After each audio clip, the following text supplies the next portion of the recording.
So there I was, watching some cave dude with long hair flapping in the wind chuck a stick and a rock at a cat. Welcome to my new life, apparently. Let me back up. My name's Luo Chong, and I used to be a certified badass. Martial arts family, military school, elite soldier, the whole package. Guns, explosives, hand-to-hand combat. I could do it all. My last mission was hunting down a spy in the North African desert. Nailed the job, easy. But on the way back, sandstorm. I fell into quicksand like some kind of cartoon character. Under the quicksand was a cave. No signal, no light, no food, no water. I survived for 5 days on my own recycled yellow beverages. Yeah, don't think about it too hard. The cave kept getting hotter, and just when I thought I saw a light at the end of the tunnel, it turned out to be a pool of boiling lava. The universe literally prepared my grave for me. How thoughtful. I sat down against the wall, closed my eyes, and starved to death. Fun times. Then I woke up here. But naked. 10 years old. In the Stone Age. Some primitive tribespeople had carried my new little body back to a cave because a snake bit my ankle. 2 nice bloody holes, black poison oozing out, dead snake still wrapped around my leg with its head smashed in. Everyone figured this kid was done for. But they didn't know they were dealing with Luo Chong 2.0. I grabbed a sharp rock chip, sliced the bite wound open, squeezed out the black blood, and when squeezing wasn't enough, I started sucking it out with my mouth. The other naked kids standing around looked at me like I'd lost my mind. The pregnant ladies too. Everyone just staring. Then I limped into the cave, pulled a burning branch out of the fire pit, and shoved the glowing coal right onto my wound. Yeah, that one I felt. I collapsed on the ground, praying to my old military instructor. Sir, you said high temperature kills snake venom proteins. This better work, or I'm filing a complaint from the afterlife. Somehow, by some miracle, I woke up the next morning still alive.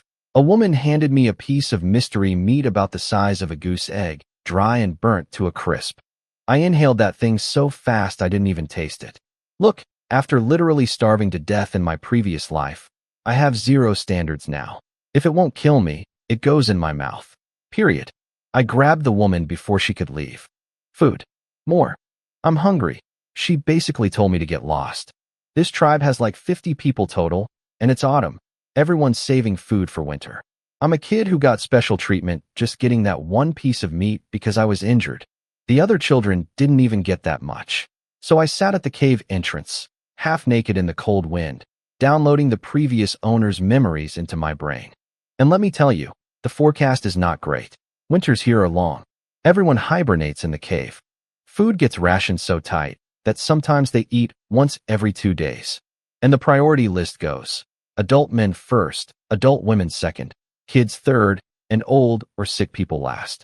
Except there are no old or sick people because they're already dead, which means when food runs short, guess who's first on the acceptable losses list? That's right, me, the 10-year-old. A few people freezing or starving to death every winter. Just normal stuff around here. No big deal. Totally fine. Yeah, no, I did not survive quicksand, a lava cave, and snake venom just to starve to death again. That's not happening. I refuse to be on the first to die list. Time to get to work. So I need food to survive the winter. Simple enough, right? Just one tiny problem. I own absolutely nothing. Not a single thing. The adults get all the tools and animal skins because they're the ones going out to gather food. Kids like me, we get squat. At night, all us children pile into one big grass heap like a litter of puppies, burying ourselves completely just to stay warm. But not too close to the fire pit, or you might not wake up. Cozy. You want resources in this tribe? Grow to about 160 centimeters tall. That's the rule. The elder has this janky wooden cane, and if you're as tall as the cane, congratulations, you're an adult. I'm 10. I've got a while. So there I am, trying to figure out how to feed myself with 0 resources, when the chief comes strutting back from the jungle. Big guy, huge beard, green feather crown on his head, looking like a budget tribal king.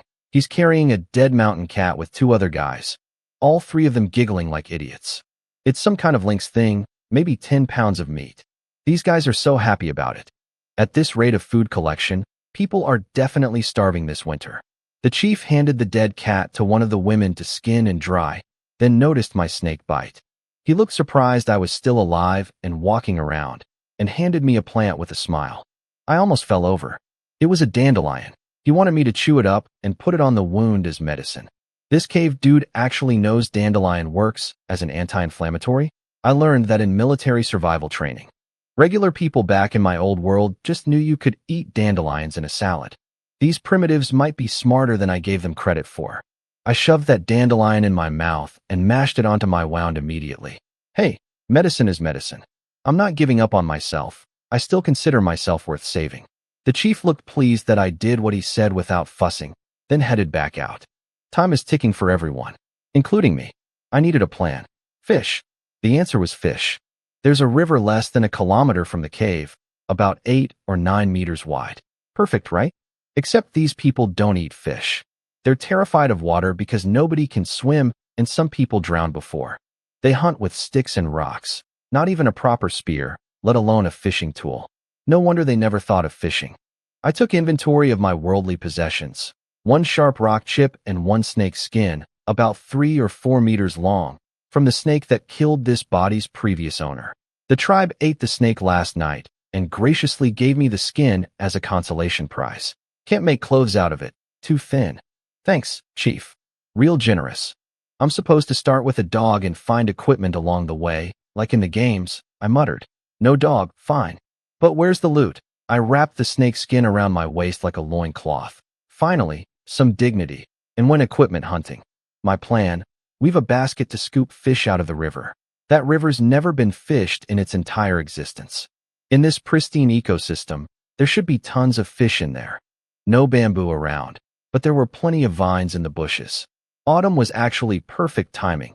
The vines were half-dried, flexible but sturdy. Summer vines are too wet and floppy. Winter vines snap like twigs. Right now, chef's kiss. I hauled a huge bundle of vines back to the cave entrance and started weaving. The kids gathered around staring at me like I was performing magic. The pregnant women on guard duty kept sneaking glances too. Nobody had ever seen anything like this before. Meanwhile, some of the older kids were pulling grass and drying it in the sun. That's their winter blankets right there. Lovely. I didn't bother explaining. Their vocabulary is like 50 words max, and half of those are grunts. Then suddenly, screaming. From the west side of the jungle. Running footsteps. The women panicked and started herding all the kids into the cave like it was a bomb drill. Someone yanked me inside too. We all poked our heads out to look. There was the chief and his 2 guys, each one hugging a massive egg, basketball-sized, sprinting out of the tree line and screaming their heads off. Behind them, a 3-meter-tall terror bird. Full speed, gaining on them. Are you insane? I screamed. You stole eggs from a terror bird? Drop them. Drop the EGGS. Nobody understood me. Obviously, the chief didn't drop the egg. The bird didn't stop chasing. In the jungle, they'd managed to keep some distance, but out on the open grassland, a human versus a bird built for running? Please. That half-meter-long beak came down like a pickaxe. The chief's head split open like a watermelon.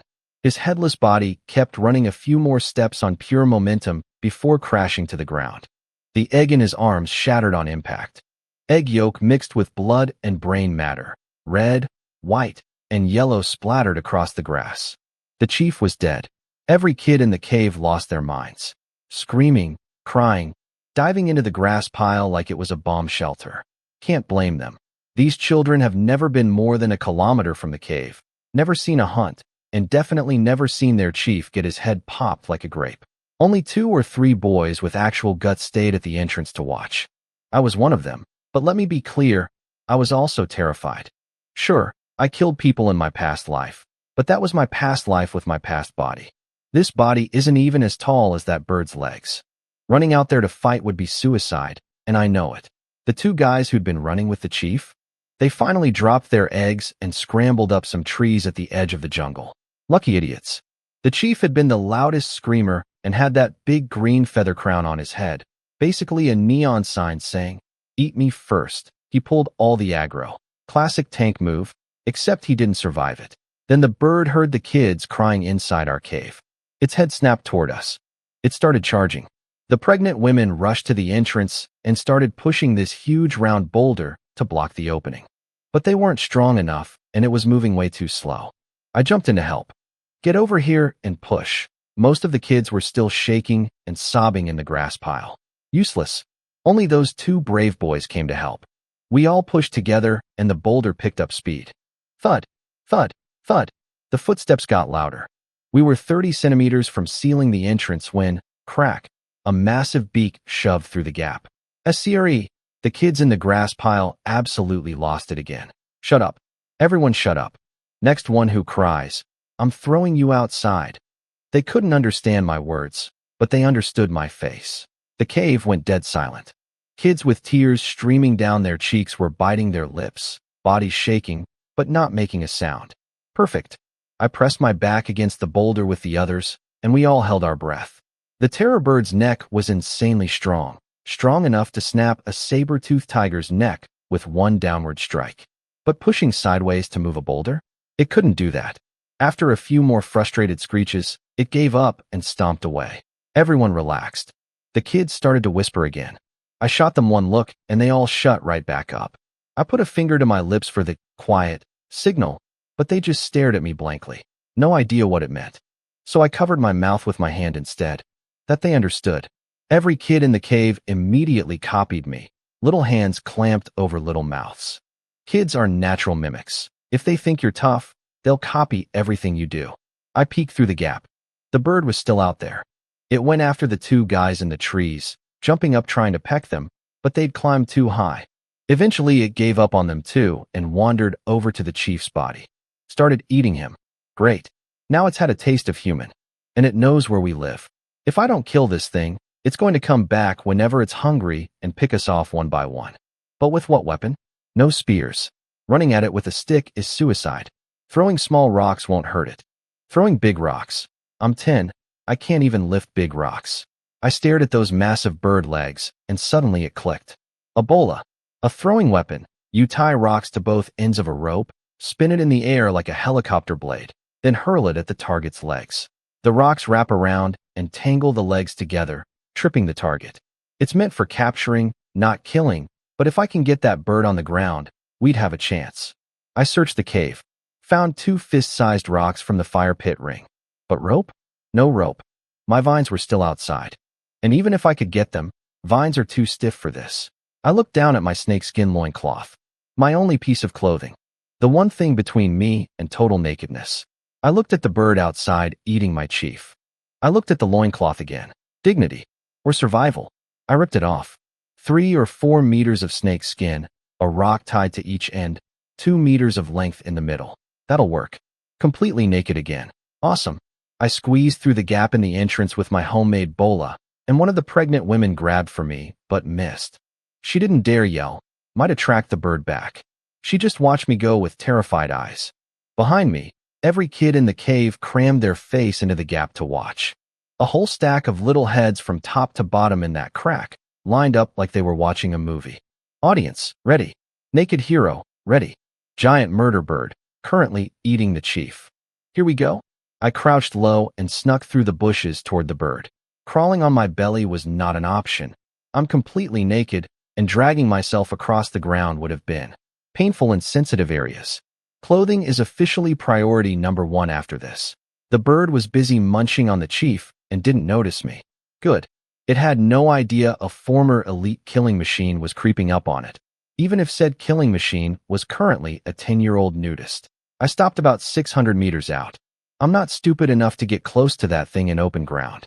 I can't outrun an ostrich, let alone a terror bird. The whole point of the bola is that it's a ranged weapon. I just needed to get the bird to come to me. I grabbed the middle of the snakeskin rope, stood up, and started spinning. The 2 rocks whipped outward. The rope snapped taut from the centrifugal force, and immediately the bird heard the noise and looked up. Back at the cave, everyone watching was probably thinking the same thing. This crazy kid is shorter than the bird's legs, and he's going to fight it. Hey. Stupid bird. Come to daddy. I spun the bola faster and faster. The snake's skin stretched straight as a stick. From a distance, I probably looked like a tiny naked Sun Wukong spinning his staff. The bird screeched and charged. 3 meters tall, legs longer than my entire body, closing 600 meters like it was nothing. It ate up half the distance in seconds. At the cave, the kids were screaming again, covering their eyes but peeking through their fingers because they couldn't help themselves. The women were yelling at me to run. I didn't run. 300 meters, 200, 100, 50. At 30 meters, I let it rip. The bola flew out like a fan blade that lost its motor, spinning low through the air. The two rocks and the snake skin wrapped around both giant legs simultaneously, the momentum yanking the rope tight. The legs locked together instantly. The bird was doing full sprint when its legs got tied. It face-planted hard, and its massive body slid across the ground on pure momentum for another 5 meters before stopping right in front of me. It was flopping around on the ground screeching, flapping its pathetic little wings, completely unable to stand. At the cave entrance, every single jaw was on the floor. Women, kids, everyone, just standing there with their mouths wide open. If they were modern people, they'd all be saying the same thing. What the? That actually worked? No time for showing off. I ran around behind the bird and tied a proper knot in the snake's skin around its legs. Can't have it wiggling free. One live terror bird, captured. If my old squad was here, they'd be cheering. Boss, you're amazing. But then I looked down at myself. Buck naked, everything swinging free in the autumn breeze, and all desire to look cool evaporated. Yeah, I'm amazing all right. Amazingly exposed. I scanned the area for a big rock to finish the job. Nothing but dirt and scrub bushes. So I jogged back to the cave entrance and grabbed the big oval stone I'd been sitting on earlier when I was weaving. This bird is too dangerous to keep alive. Can't tame a giant carnivorous bird, and the meat will feed everyone. Those two brave boys saw the bird couldn't get up and found their courage. Each one grabbed a rock and followed me back. I looked over my shoulder at them, gave a head nod, come on, and the three of us stood in front of the bird's head. It was still thrashing, stretching its neck, trying to bite us. I showed the boys what to do, lifted the rock high and brought it down on the bird's skull. Crack. Blood sprayed everywhere, all over the three of us. The bird wasn't dead yet, but it was dazed, barely struggling. Probably had a brain hemorrhage. The blood must have fired something up in those two boys, because they raised their rocks and slammed them down too. Bang, bang. The bird stopped moving. But I wasn't taking any chances. Animals play dead, it's instinct. In my old line of work, you always confirm the kill. I smashed its skull open one more time, just to be absolutely sure. The two boys stared at me with pure awe in their eyes. Couldn't even speak. I untied my snake skin, wrapped it back around my waist. Hello again, dignity, and pointed at the dead bird. Terror bird, I said. Made them repeat it. Took 5 or 6 tries, but they got it. My first 2 students. My first 2 followers, really. They looked at me like little brothers following their big brother into war. The three of us grabbed the bird's legs and started dragging it toward the cave. When the other kids saw us coming with this enormous kill, they couldn't contain themselves, burst out of the cave screaming with excitement. And suddenly a whole mob of naked children was helping drag the bird home. Some little 5-year-olds even went back to pick up my bowl of rocks. A 3-year-old girl climbed onto the bird's body and was riding it like a horse, whooping and hollering. So picture this, a boy in a snakeskin thong leading a parade of naked children, dragging a giant dead bird, with a toddler riding on top of it. Majestic? Not exactly the word I'd use. The women rolled the boulder open, grinning ear to ear. Biggest kill in the tribe's entire history. Up in the trees at the jungle's edge, those 2 adult men had watched the whole thing. They saw everything. A child, not even grown, taking down a terror bird by himself while they hid in the branches. They were genuinely impressed. Primitive people don't overthink things. Strong is strong. I earned their respect right there. They climbed down and carried back what was left of the chief. His stomach had been hollowed out by the bird. The women and kids kept their distance but didn't cry. No tears, no mourning ceremony. Death is just too normal here. Adult men are the rarest members of the tribe because they're the ones who go hunting, and without real weapons, running into a big predator often means not coming home. If everyone who left in the morning comes back at night, that's a good day. Humans aren't at the top of the food chain yet. Not even close. We covered the chief's body with grass out front. This tribe does cremation. They tried burying people before, but animals just dug them up and ate them anyway. So fire it is. But the funeral has to wait until everyone comes back in the evening. The 2 adult men went off to gather firewood. Meanwhile, The kids were all crowded around the dead terror bird like it was a museum exhibit, and the women were scratching their heads trying to figure out how to butcher something that big. They'd never dealt with anything larger than a cat before. I thought about it for a second. Dunking it in hot water to pluck the feathers like a chicken? No way. We don't have a pot big enough to boil bath water, let alone bird water. Just skin it. I told the women to save the feathers for me, though. Not for some fancy headdress. I might need them for arrows later. When you're this broke, you save everything. With the crisis over, I went back to weaving my baskets. And you know what's weird? Time moves so slowly here. All that stuff, the snake bite, the terror bird, killing the chief's murderer, and the sun is barely at noon. The days feel longer than back on Earth. My internal clock is pretty sharp from years of timed military missions, so I trust the feeling. Maybe this isn't even Earth, I muttered. The rotation speed is different. Who knows where the heck I am? Whatever. Food first, existential crisis later. About an hour later, I had 2 baskets done and some twisted grass rope. I'd also saved the leftover vines for more baskets later. These baskets have wide gaps on purpose. They're fish traps, not fruit bowls. Just tight enough that fish can't escape. I loaded the terror bird's guts into a basket and headed for the river. Heart and liver I kept. Those are edible. The stomach? Nope. Probably still has chunks of our chief in there. Hard pass. The intestines I'd wash and dry for rope later. Everything else was coming with me as fish bait. The river is less than a kilometer north of the cave. One of the women saw me heading out alone and grabbed my arm, trying to stop me. I insisted. She gave up arguing and came along, carrying their one and only stone basin, the tribe's sole water container, polished smooth over who knows how many years. Figured if we're going to the river, might as well fill it up, since once they seal the cave at night, this basin is all the drinking water they've got. My 2 new little followers saw me leaving with my weird contraption and immediately tagged along. Mini entourage assembled.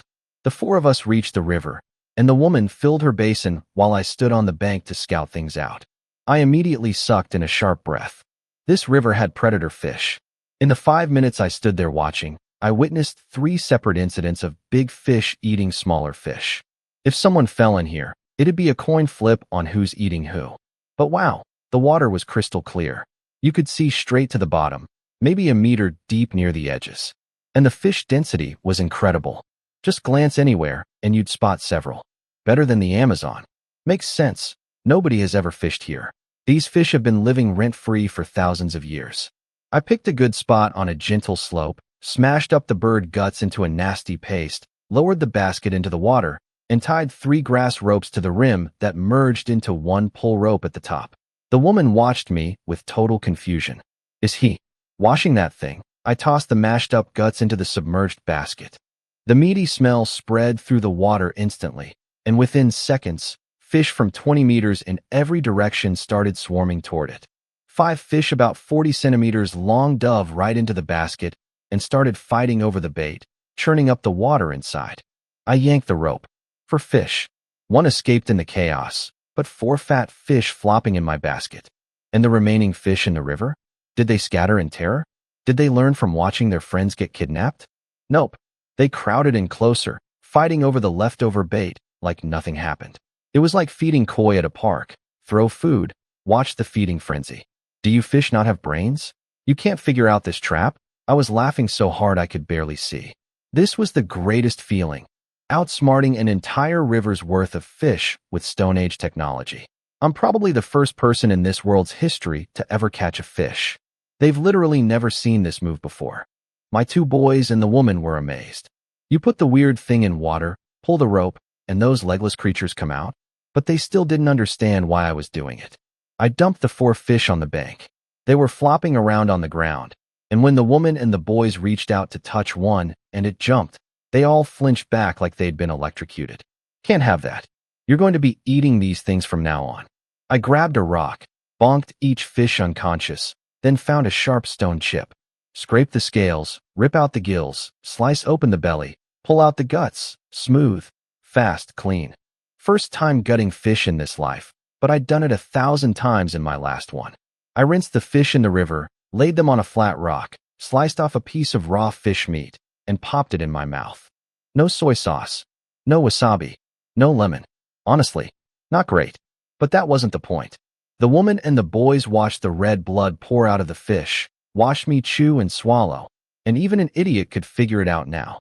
This thing is food. They stared at me with hungry eyes. I cut each of them a slice. They ate it happily. These people have eaten tree bark when times got tough. Raw, unseasoned fish was practically fine dining. No complaints. If it's edible, it's good enough. The moment that woman understood what fish meant, her eyes lit up like someone discovering electricity. A new food source, tons of it, right there in the river, way safer than chasing animals through the jungle. The two boys probably didn't fully grasp the big picture yet, but she got it immediately. She started gesturing excitedly, wanting me to teach her how to catch fish. But I had a better idea: division of labor. I put one boy on bait duty, smashing up the bird guts. The woman got fish cleaning duty. The other boy collected branches and sticks from nearby trees, then threaded grass through the fish gills to hang them up. And me? I kept scooping. Scooping is actually the right word now, because these fish were so dumb it wasn't even a challenge anymore. I'd throw bait in, the fish would crowd together so thick the basket couldn't even sink properly, so I just squatted on the bank and shoveled fish out. Every single scoop caught at least two. Never less. We worked all afternoon, moving to a new spot whenever the fish thinned out. By the time I called it quits, we had over 200 fish. The biggest ones were around 10 pounds. The smallest were palm-sized. 3 people couldn't carry it all. I sent one of the boys back to fetch the older kids. We loaded up, the woman carrying the water basin, pairs of kids carrying sticks heavy with hanging fish, and me with a stick across my shoulders like a carrying pole, a full basket of fish dangling from each end. Our little army marched home into the sunset. The hunting and gathering parties were already back. You have to be in the cave before dark. The jungle at night is a death sentence. They were standing around staring at the terror bird skeleton and the chief's body, listening to the women explain what happened today.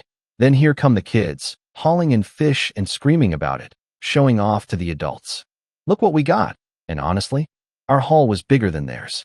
Without proper tools, the adults had only caught rabbits, groundhogs, snakes, some eggs, a couple wild chickens, small stuff, and not much of it. The adults had been bummed about losing the chief. Not because they loved him so much, but because the tribe just lost another adult hunter, a working pair of hands. But when they saw the mountain of fish, their mood flipped instantly. Chief who? We've got food.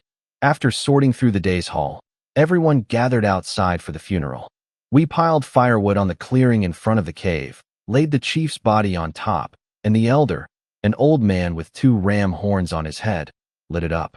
The flames swallowed the body fast. Firelight flickered across every face. The little kids smelled the cooking meat and started drooling. Zero sadness. The adults were calm too, their worry replaced by the promise of a new food supply. I used the moment to study my tribe properly. 52 people total, not counting the guy currently on fire. 8 adult men. 15 adult women. 14 kids over 6, 6 boys, 8 girls. 15 kids under 6. The men were a colorful bunch, let's say. The elder with the ram horns and goatee, supposedly the smartest person in the tribe, though I suspect I've already bumped him to second place. He has almost as much authority as the chief did. 6 Finger, a guy with an extra finger on one hand, fights with a wooden club and has this permanent vacant stare, almost certainly a product of inbreeding. Not the sharpest tool in the cave. Feather wears a feather necklace, actually pretty clever, also uses a club. Stone wears a bone necklace, no weapon in hand because he just throws rocks at things. So Stone. One ear. A 15-year-old, technically an adult here.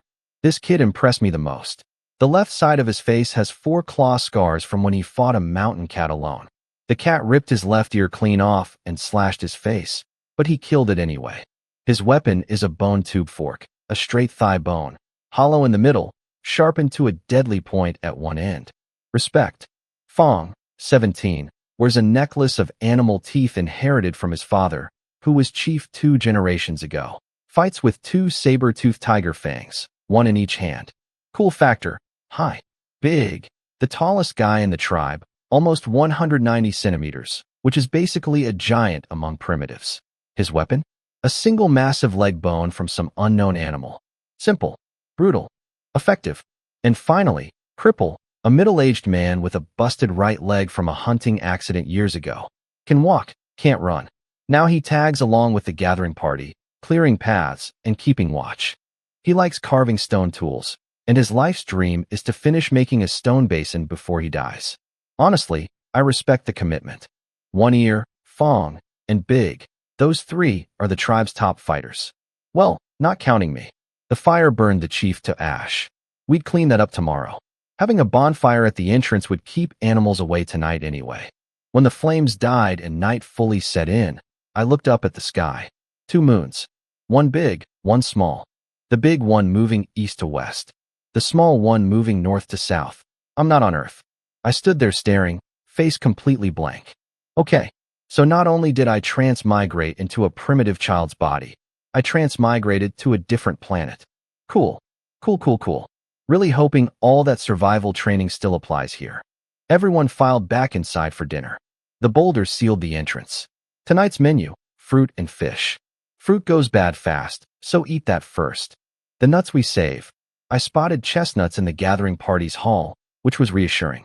At least some things here look familiar. Since nobody had ever eaten fish before, they let me handle food distribution instead of the chief. Oh wait, we don't have one anymore. I skewered fish on sticks and handed one to each adult, showing them how to roast it over the fire. I demonstrated very carefully how to eat around the bones and pick out the tiny ones. Choke on a fish bone in the Stone Age, and you're just dead. No Heimlich maneuver here. The adults copied me and ate happily. For the kids, I roasted 2 of the biggest fish, the 10-pounders, because big fish have big bones that are easy to spot and pick out. 29 kids shared those 2 fish plus some fruit each. Everyone ate well tonight. I personally picked the bones out of cooked fish and hand-fed pieces to the little 3- and 4-year-olds.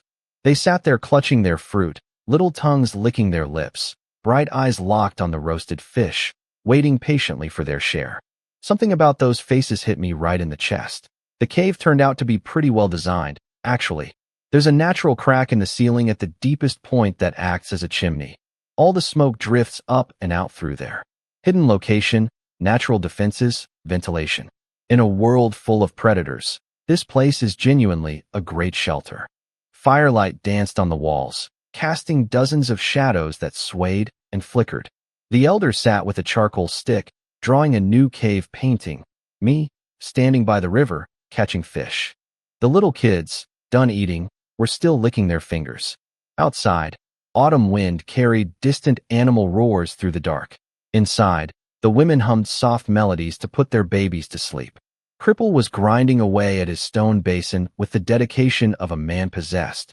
Some little girls were sorting fish bones, trying to figure out how to make jewelry. One Ear sharpened his bone spear, and I sat weaving another basket.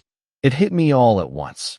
This warm, noisy, messy cave full of grunting people and sleeping children in firelight. It felt like home. Just like that, without even trying, I'd become part of this tribe. While I was weaving baskets that evening, I noticed something that made my blood boil. The women from the gathering party were using animal skins to carry fruit. Beautiful, wearable, warm animal skins, being used as grocery bags. Meanwhile, I'm over here in a snakeskin thong freezing my everything off. You're telling me there's leather available and nobody thought to give me some? Time for capitalism, Stone Age edition. I took one of my fishing baskets, added 2 wide grass rope straps, and turned it into a backpack. Then I walked up to the women like a street vendor and gave them my pitch. Trade you, backpacks for animal skins. I'll even teach you how to weave your own. They agreed instantly. And why wouldn't they? Their old system was ridiculous. Set the skin down, carefully place fruit on it one by one. Can't hold too many or they fall. Throw fruit on the ground and it smashes. And if a predator shows up, you have to drop everything and scramble for a weapon. With a backpack? Hands free. Carry more. Grab a stick for self-defense while you walk. Whack the bushes to scare off snakes. It was such an obvious upgrade that they practically threw the leather at me. I wove 2 tight weave baskets, dense enough to hold chestnuts without anything falling through, with extra wide shoulder straps so heavy loads wouldn't dig in. The women took turns trying them on, grinning like kids with new toys. They gave me 2 deer hides and promised to gather vines tomorrow so I could teach everyone to weave their own. The women who didn't get a backpack looked jealous enough to cry. Luo Chong. first child in the tribe to own animal skin clothing. The other kids stared at me like I'd just put on a designer suit.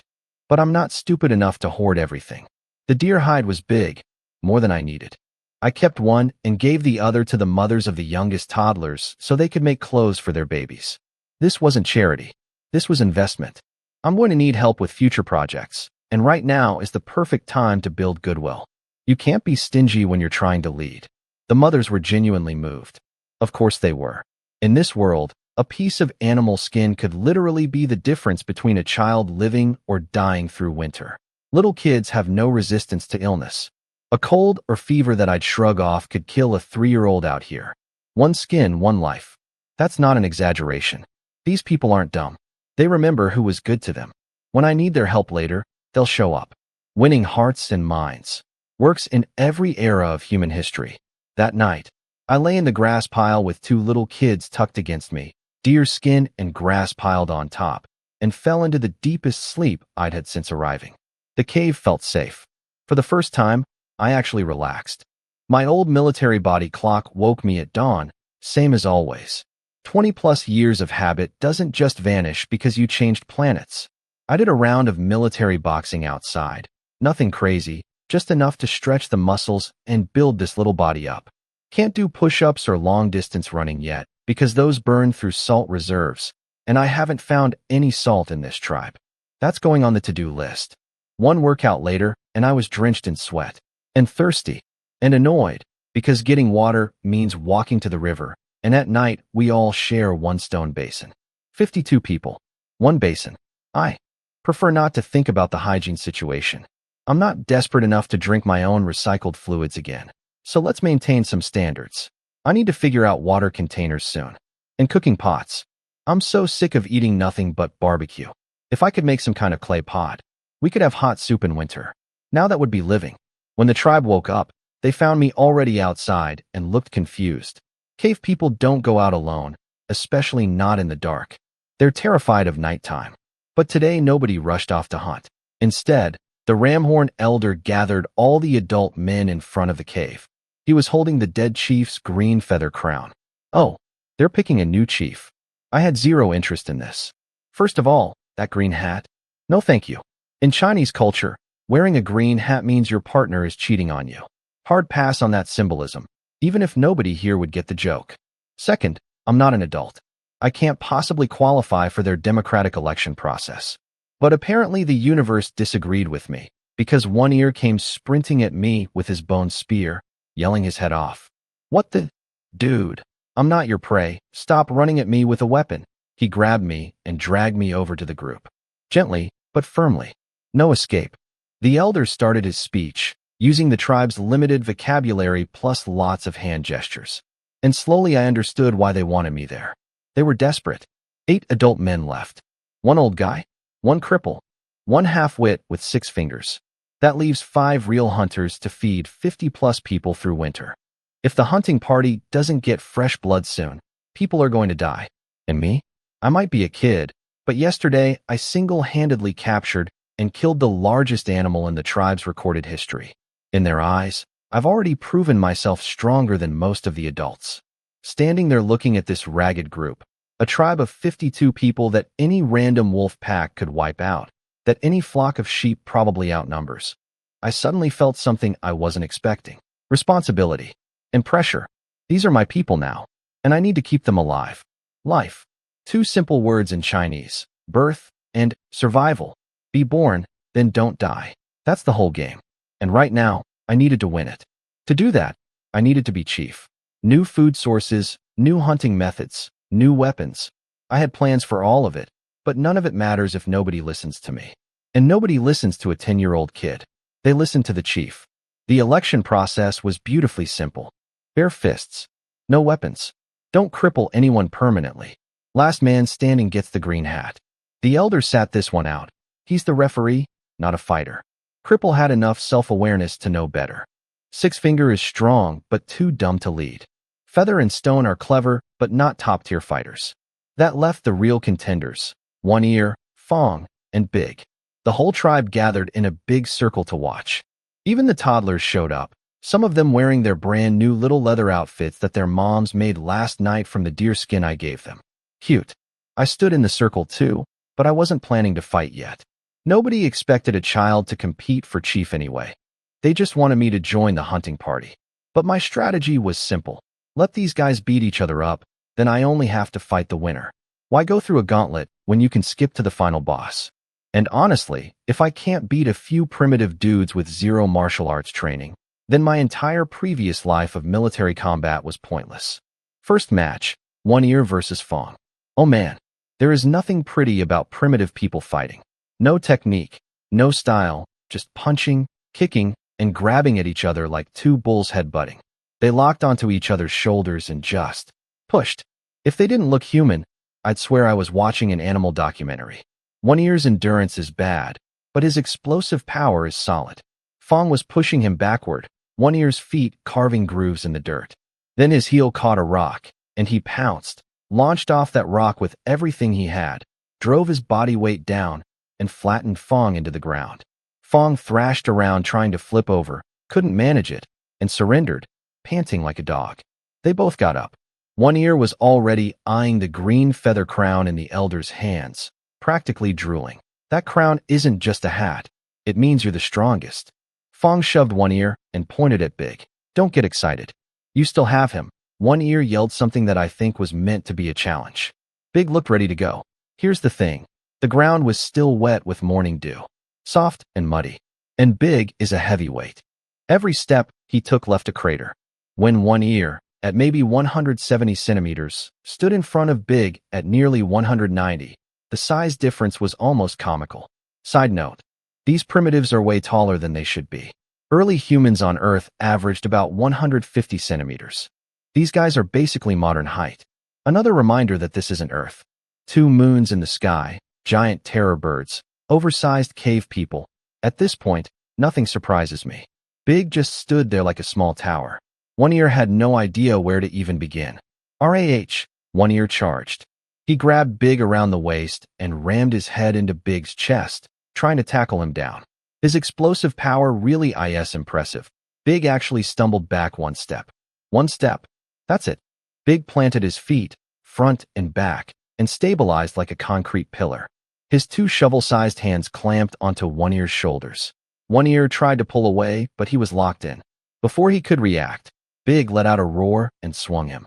One Ear went airborne, literally flying, sailed right out of the circle and face-planted into the grass with a heavy thud.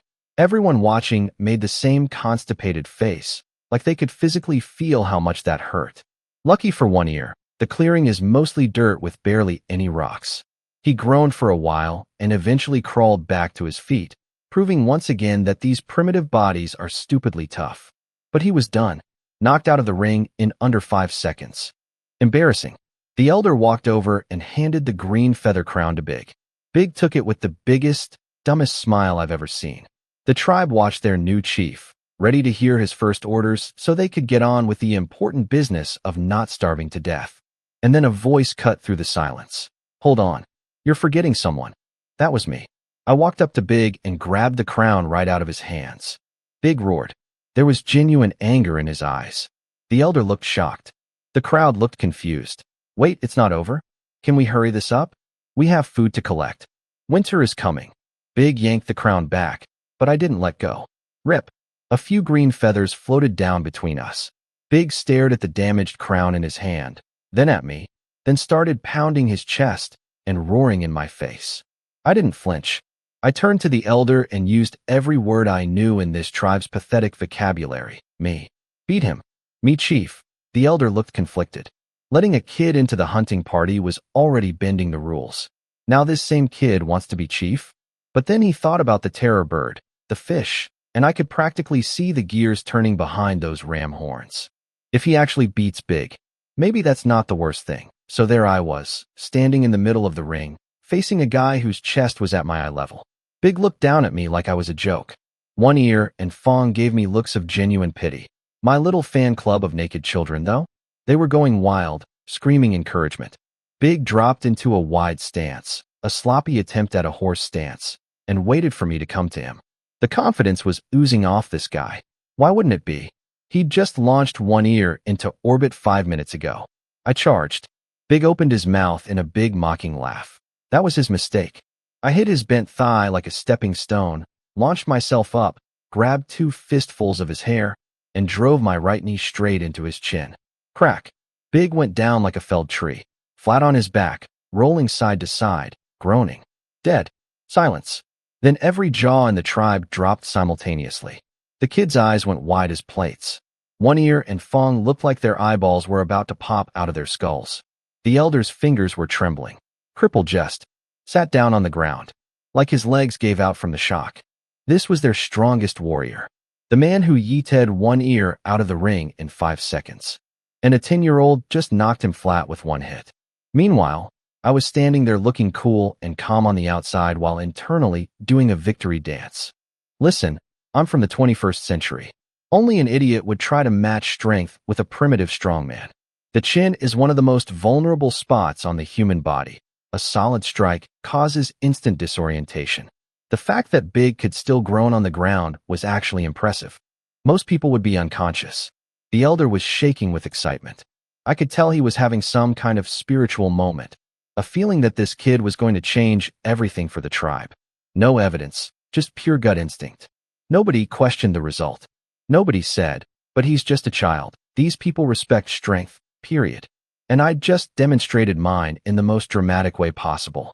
2 days of miracles, the terror bird, the fish, and now this, had turned me from that snake-bitten kid into something approaching a legend. Big was still on the ground, head wobbling like a bobblehead. The elder picked up the ruined feather crown and awkwardly held it out to me. Oh right, the crown. The one I, accidentally, broke earlier. What a shame. Look, I destroyed that thing on purpose. You think I'm putting a ring of feathers on my head?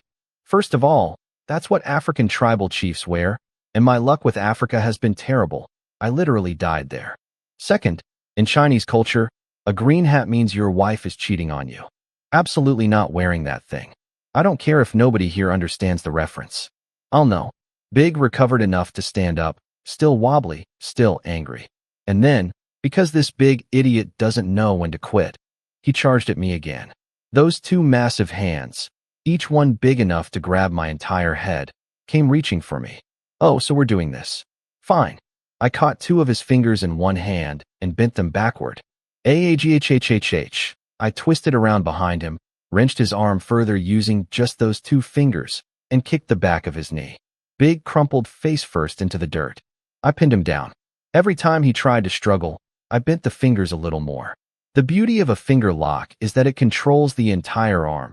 You can't use any strength when 2 of your fingers are being bent the wrong way. It feels like something inside your arm is about to snap, and there's no blood, no wound, just pure white-hot pain. 2 minutes. That's how long the tribe's mightiest warrior lasted before he was crying. Actual tears, actual snot, and begging me to stop. I let him go and stood up. Let the big baby figure out on his own how finger bending works. Then I looked around the circle at every single member of my tribe. Nobody moved. Nobody spoke. Nobody even breathed too hard. The elder held out the loose feathers to me. I didn't take them. Instead, I turned around and walked into the cave. When I came back out, I had a whole new look. Deerskin shirt, crossed at the front. Snakeskin belt cinched tight at the waist. And on my head, not a stupid feather crown, but a proper top knot.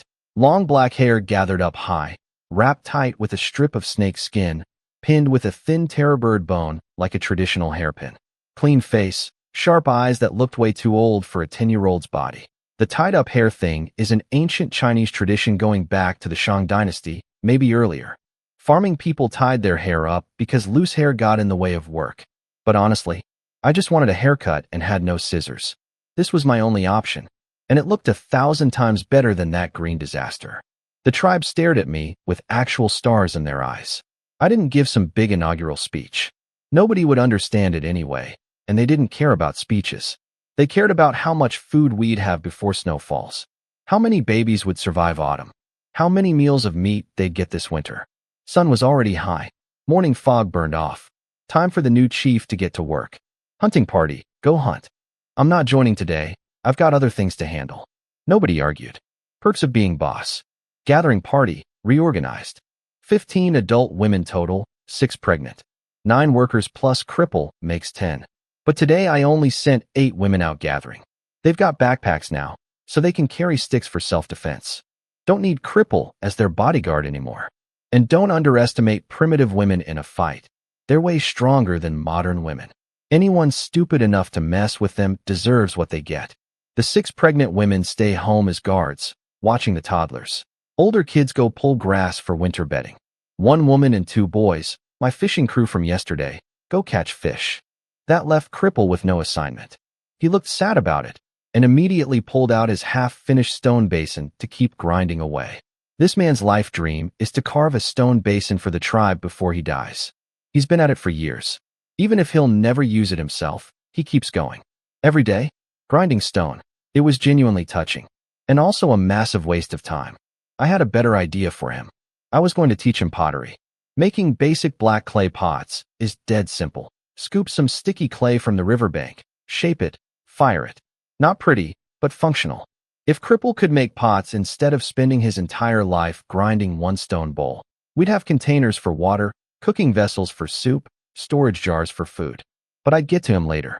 Right now, there was work to do. First order of business as chief, don't let 200 fish rot. We caught all those fish yesterday, and they're just hanging there with no salt. And in this weather, they'll go bad fast. So I taught Cripple how to smoke meat. Clear out the bushes around the cave entrance, burn the wet branches for thick smoke, and hang the fish over it. Smoked meat lasts years without going bad. People in mountain villages back on Earth still do it this way. I showed him once and left him to it. Next project, pottery. Because I am so tired of 50 people sharing one stone basin for water. And if I have to eat unseasoned barbecue for one more meal without even a pot to boil soup in, I'm going to lose my mind. But you can't just shape clay and throw it in a fire. You need a kiln. So I started digging. Digging with sticks and rocks is absolutely miserable, but it's better than bare hands. The soil here is soft and rich. Would be amazing farmland if I had anything to plant, which I don't. The kiln design, 3 layers. Bottom level underground for ash and airflow. Middle level for the fire. Top level for the pottery. Basically an oversized version of the smokeless field stove we learned in the military, just bigger. I dug a round pit, mixed the excavated dirt with water and dry grass to make mud bricks. The grass keeps them from cracking, and built the kiln walls right on top of the pit. About 1 meter square, 120 centimeters tall, with a narrowed opening on top to trap heat. A clay grate with holes separates the fire chamber from the kiln chamber. Stone bars and bone sticks separate the fire from the air intake below. This one kiln took me 3 or 4 hours. The worst part was hauling water from the river in that single stone basin to mix the mud. Every trip was a reminder of why I was building this kiln in the first place. We need containers. The kiln was too wet to use immediately, so I had my 2 little followers light fires on all 3 levels and pile wood around the outside to speed dry it. Should be ready by afternoon. Then I went to the riverbank to make the actual pottery. Clay was everywhere. Riverbanks are basically unlimited clay deposits. Use it up and the water just makes more. Nature provides everything if you know what to look for. Dirt becomes bricks, sand becomes glass, as long as your chemistry is solid. And mine is. National Defense University graduate, thank you very much. I've made explosives with my bare hands before. Pottery is kindergarten stuff by comparison. I found a nice smooth boulder for a workbench and got to it. Dig clay, beat it, knead it, slap it around until it's consistent. Roll a flat disc for the base, then coil clay ropes on top layer by layer, smoothing everything with wet fingers inside and out. No cracks, no seams, no gaps. First product, a small water vat. Narrow bottom, about 35 centimeters across. Wider mouth, about 40 centimeters. About 50 centimeters tall, walls 1 finger thick. No ruler, so all measurements were approximate, but I used a stick to record the dimensions so I could make identical copies. I made 4 of those vats and set them out to dry near the cave, with strict orders to my fire-tending boys. Nobody touches these.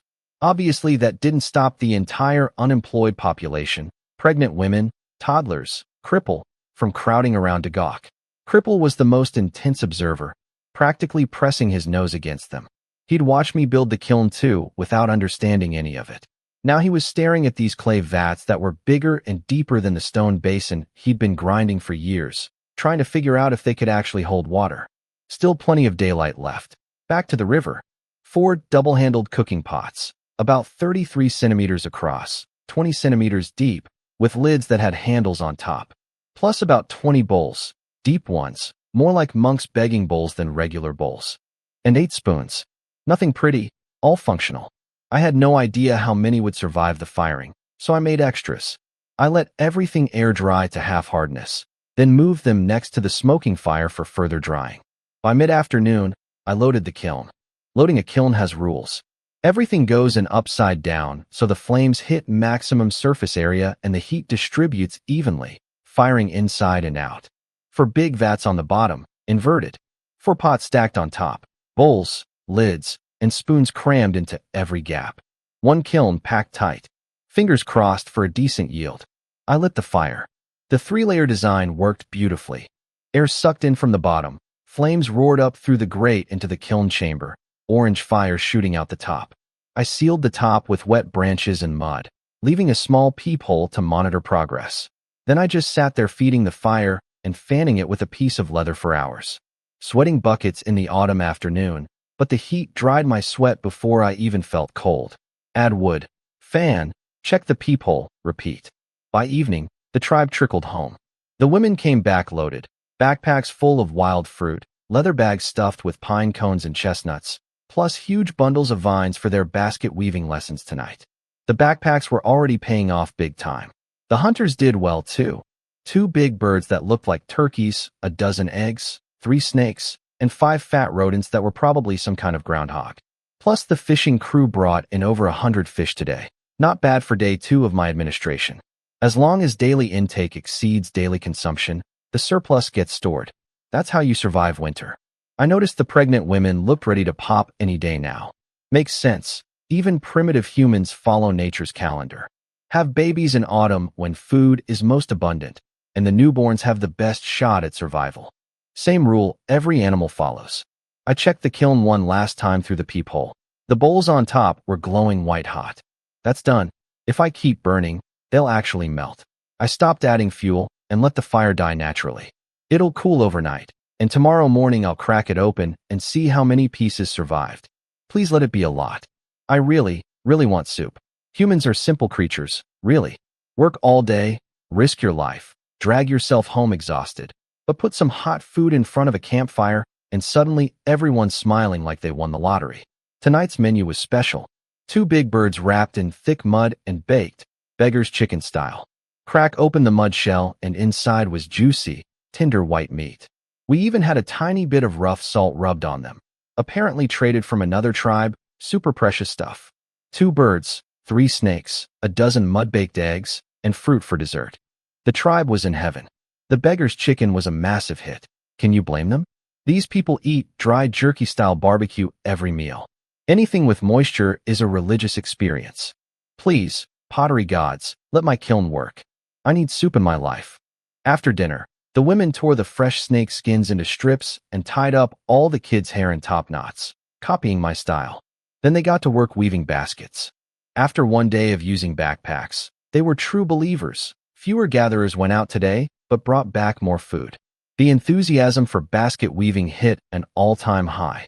2 moons crossed paths overhead, forming this eerie silver ring for just a moment before drifting apart. Still creepy. Still not Earth. I crashed hard. 10-year-old body plus a full day of manual labor plus 0 salt intake equals total exhaustion. I slept in the grass pile again with 2 toddlers tucked against me. They're like warm little meatballs. Very cozy, as long as nobody pees. The women had finished enough backpacks for everyone and had extras, which meant last night the kids finally got animal skins to share as blankets. Not 1 outfit per kid yet, but enough to huddle under. Progress. Morning. Military boxing routine. Skip the cardio. No salt means no stamina for serious exercise. The elder mentioned other tribes have salt. Well. If only I had something valuable to trade for it. Like, say, pottery that nobody in the world has ever seen before. Time to open the kiln. Cripple was already dragging the elder over before I even got there, babbling excitedly and looking more nervous than a man waiting for exam results. Honestly, I was nervous too. Please work. Please work. I need my soup. I need my salt trading master plan to succeed. I touched the outside wall, still warm after a whole night of cooling. Good insulation. Good sign. I peeled off the mud cap on top, stuck my head over the opening, and, what the? 2 big snakes. Black with gold coin patterns. Intertwined. Coiled up inside my kiln, enjoying the residual warmth like it was a honeymoon hot tub. Are you too serious right now? You came in here to mate? In my pottery kiln, if these lovebirds broke a single piece of my work, I was going to turn them into belt material. Before I could even react, Cripple flicked both snakes out with his walking stick in one smooth motion. One ear and stone killed them before they hit the ground. Nice teamwork. Now I could actually look at my pottery. The temperature had been a bit too high. Surfaces showed slight melting. But here's the unexpected upside. That partial melting made everything smooth. The pieces had a subtle glaze-like shine, glowing reddish-brown in the morning light. They looked way better than basic black pottery. Almost. Beautiful. Cripple snatched the first bowl out of my hands before I could even set it down. He made this sound, half cry, half laugh, running his fingers over the smooth surface like he was holding the Holy Grail. Then he threw his walking stick on the ground, shoved through the crowd, and sprinted back to the cave. The man with the bad leg was running. Full speed. I've been here 3 days and never once seen him move that fast. I'm starting to think the limp was an act. 10 seconds later, he came flying back with the bowl full of water, showing it off to everyone like a kid with a new toy. Look, it holds water. Look. The tribe passed it around in awe while Cripple rushed back to watch me unload the rest. Final inventory, 4 water vats. Perfect. Thick walls, smooth surfaces, 0 cracks. Beautiful. For cooking pots, also perfect. For lids, 2 cracked from uneven thickness during cooling, 2 survived. 8 spoons. Only 2 made it. The rest melted and fused to the bowls. Oops. 20-something bowls, 12 usable. The rest had spoon casualties stuck to them. Overall success rate. Pretty high for a first attempt. Shorten the firing time next round, and I'll do even better. Fong and Big each grabbed a vat and raced to the river. Came back hugging full water containers like they'd just discovered treasure. Which, to be fair, they had. The elder kept his composure better than everyone else, but I could tell he was buzzing. He gestured and grunted his way through asking me how I did it. Before I could answer, my 2 little apprentices jumped in to explain. He made it from dirt, but what I really wanted to discuss was trade. Salt. I asked the elder about exchanging pottery for salt with other tribes. The look he gave me, like I just suggested burning money for fun. Like I was the world's most irresponsible child with a credit card. He pointed at the pottery, then at the tribe members, then back at the pottery. And using every word in his limited vocabulary, he laid out the exchange rates for me. 1 water vat equals 2 adult women or 1 adult man. 1 cooking pot equals 1 adult woman or 2 teenage boys. 1 bowl equals 1 teenage boy or 2 girls. 1 spoon equals, well, he didn't know what spoons were for yet, but at this rate, probably a toddler. I stood there with my mouth hanging open. I'm literally making people out of MUD. I'm basically the goddess Nuwa from Chinese mythology, except instead of breathing life into clay figurines, I'm shaping river dirt into pots and trading them for actual human beings. It makes sense when you think about it. Every living creature settles near water, but containers to hold water are almost non-existent. Cripple spent his entire adult life grinding 1 stone basin. If a tribe needs containers badly enough, they'll trade people to get them. And in this world, that's not as cruel as it sounds. Those people would join our tribe, eat our food, and make us stronger. More people means more food gatherers, more hunters, more fighters, and more genetic diversity. That last one is important. More fresh blood means fewer kids turning out like poor Six-Finger. Trade? Absolutely, we're trading. I've got a river full of unlimited clay, a working kiln, and fish coming out of my ears. The cave is huge. I can feed more mouths. Every new person makes the tribe stronger, which makes survival more likely, which is the entire point. I started assigning trade missions immediately. After a quick breakfast, I sent the hunting party on the most important mission yet, shopping. 7 men, led by the elder, loaded up a backpack with 1 water vat, 1 cooking pot, and 3 bowls. Their destination, the tribe over the mountain to the west. Their mission: trade pottery for people and salt. My instructions were specific. No adult men. Outsiders are hard to control and might cause problems. Use the water vat to get 2 adult women. Women are a better deal than men anyway. They can fight, they can gather, and they can have babies. 2 for the price of 1 vat. Bargain. The cooking pot gets us 2 teenage boys who are almost adults, young enough to fit right in. The 3 bowls. All for salt. If they don't have enough salt, trade bowls for girls instead.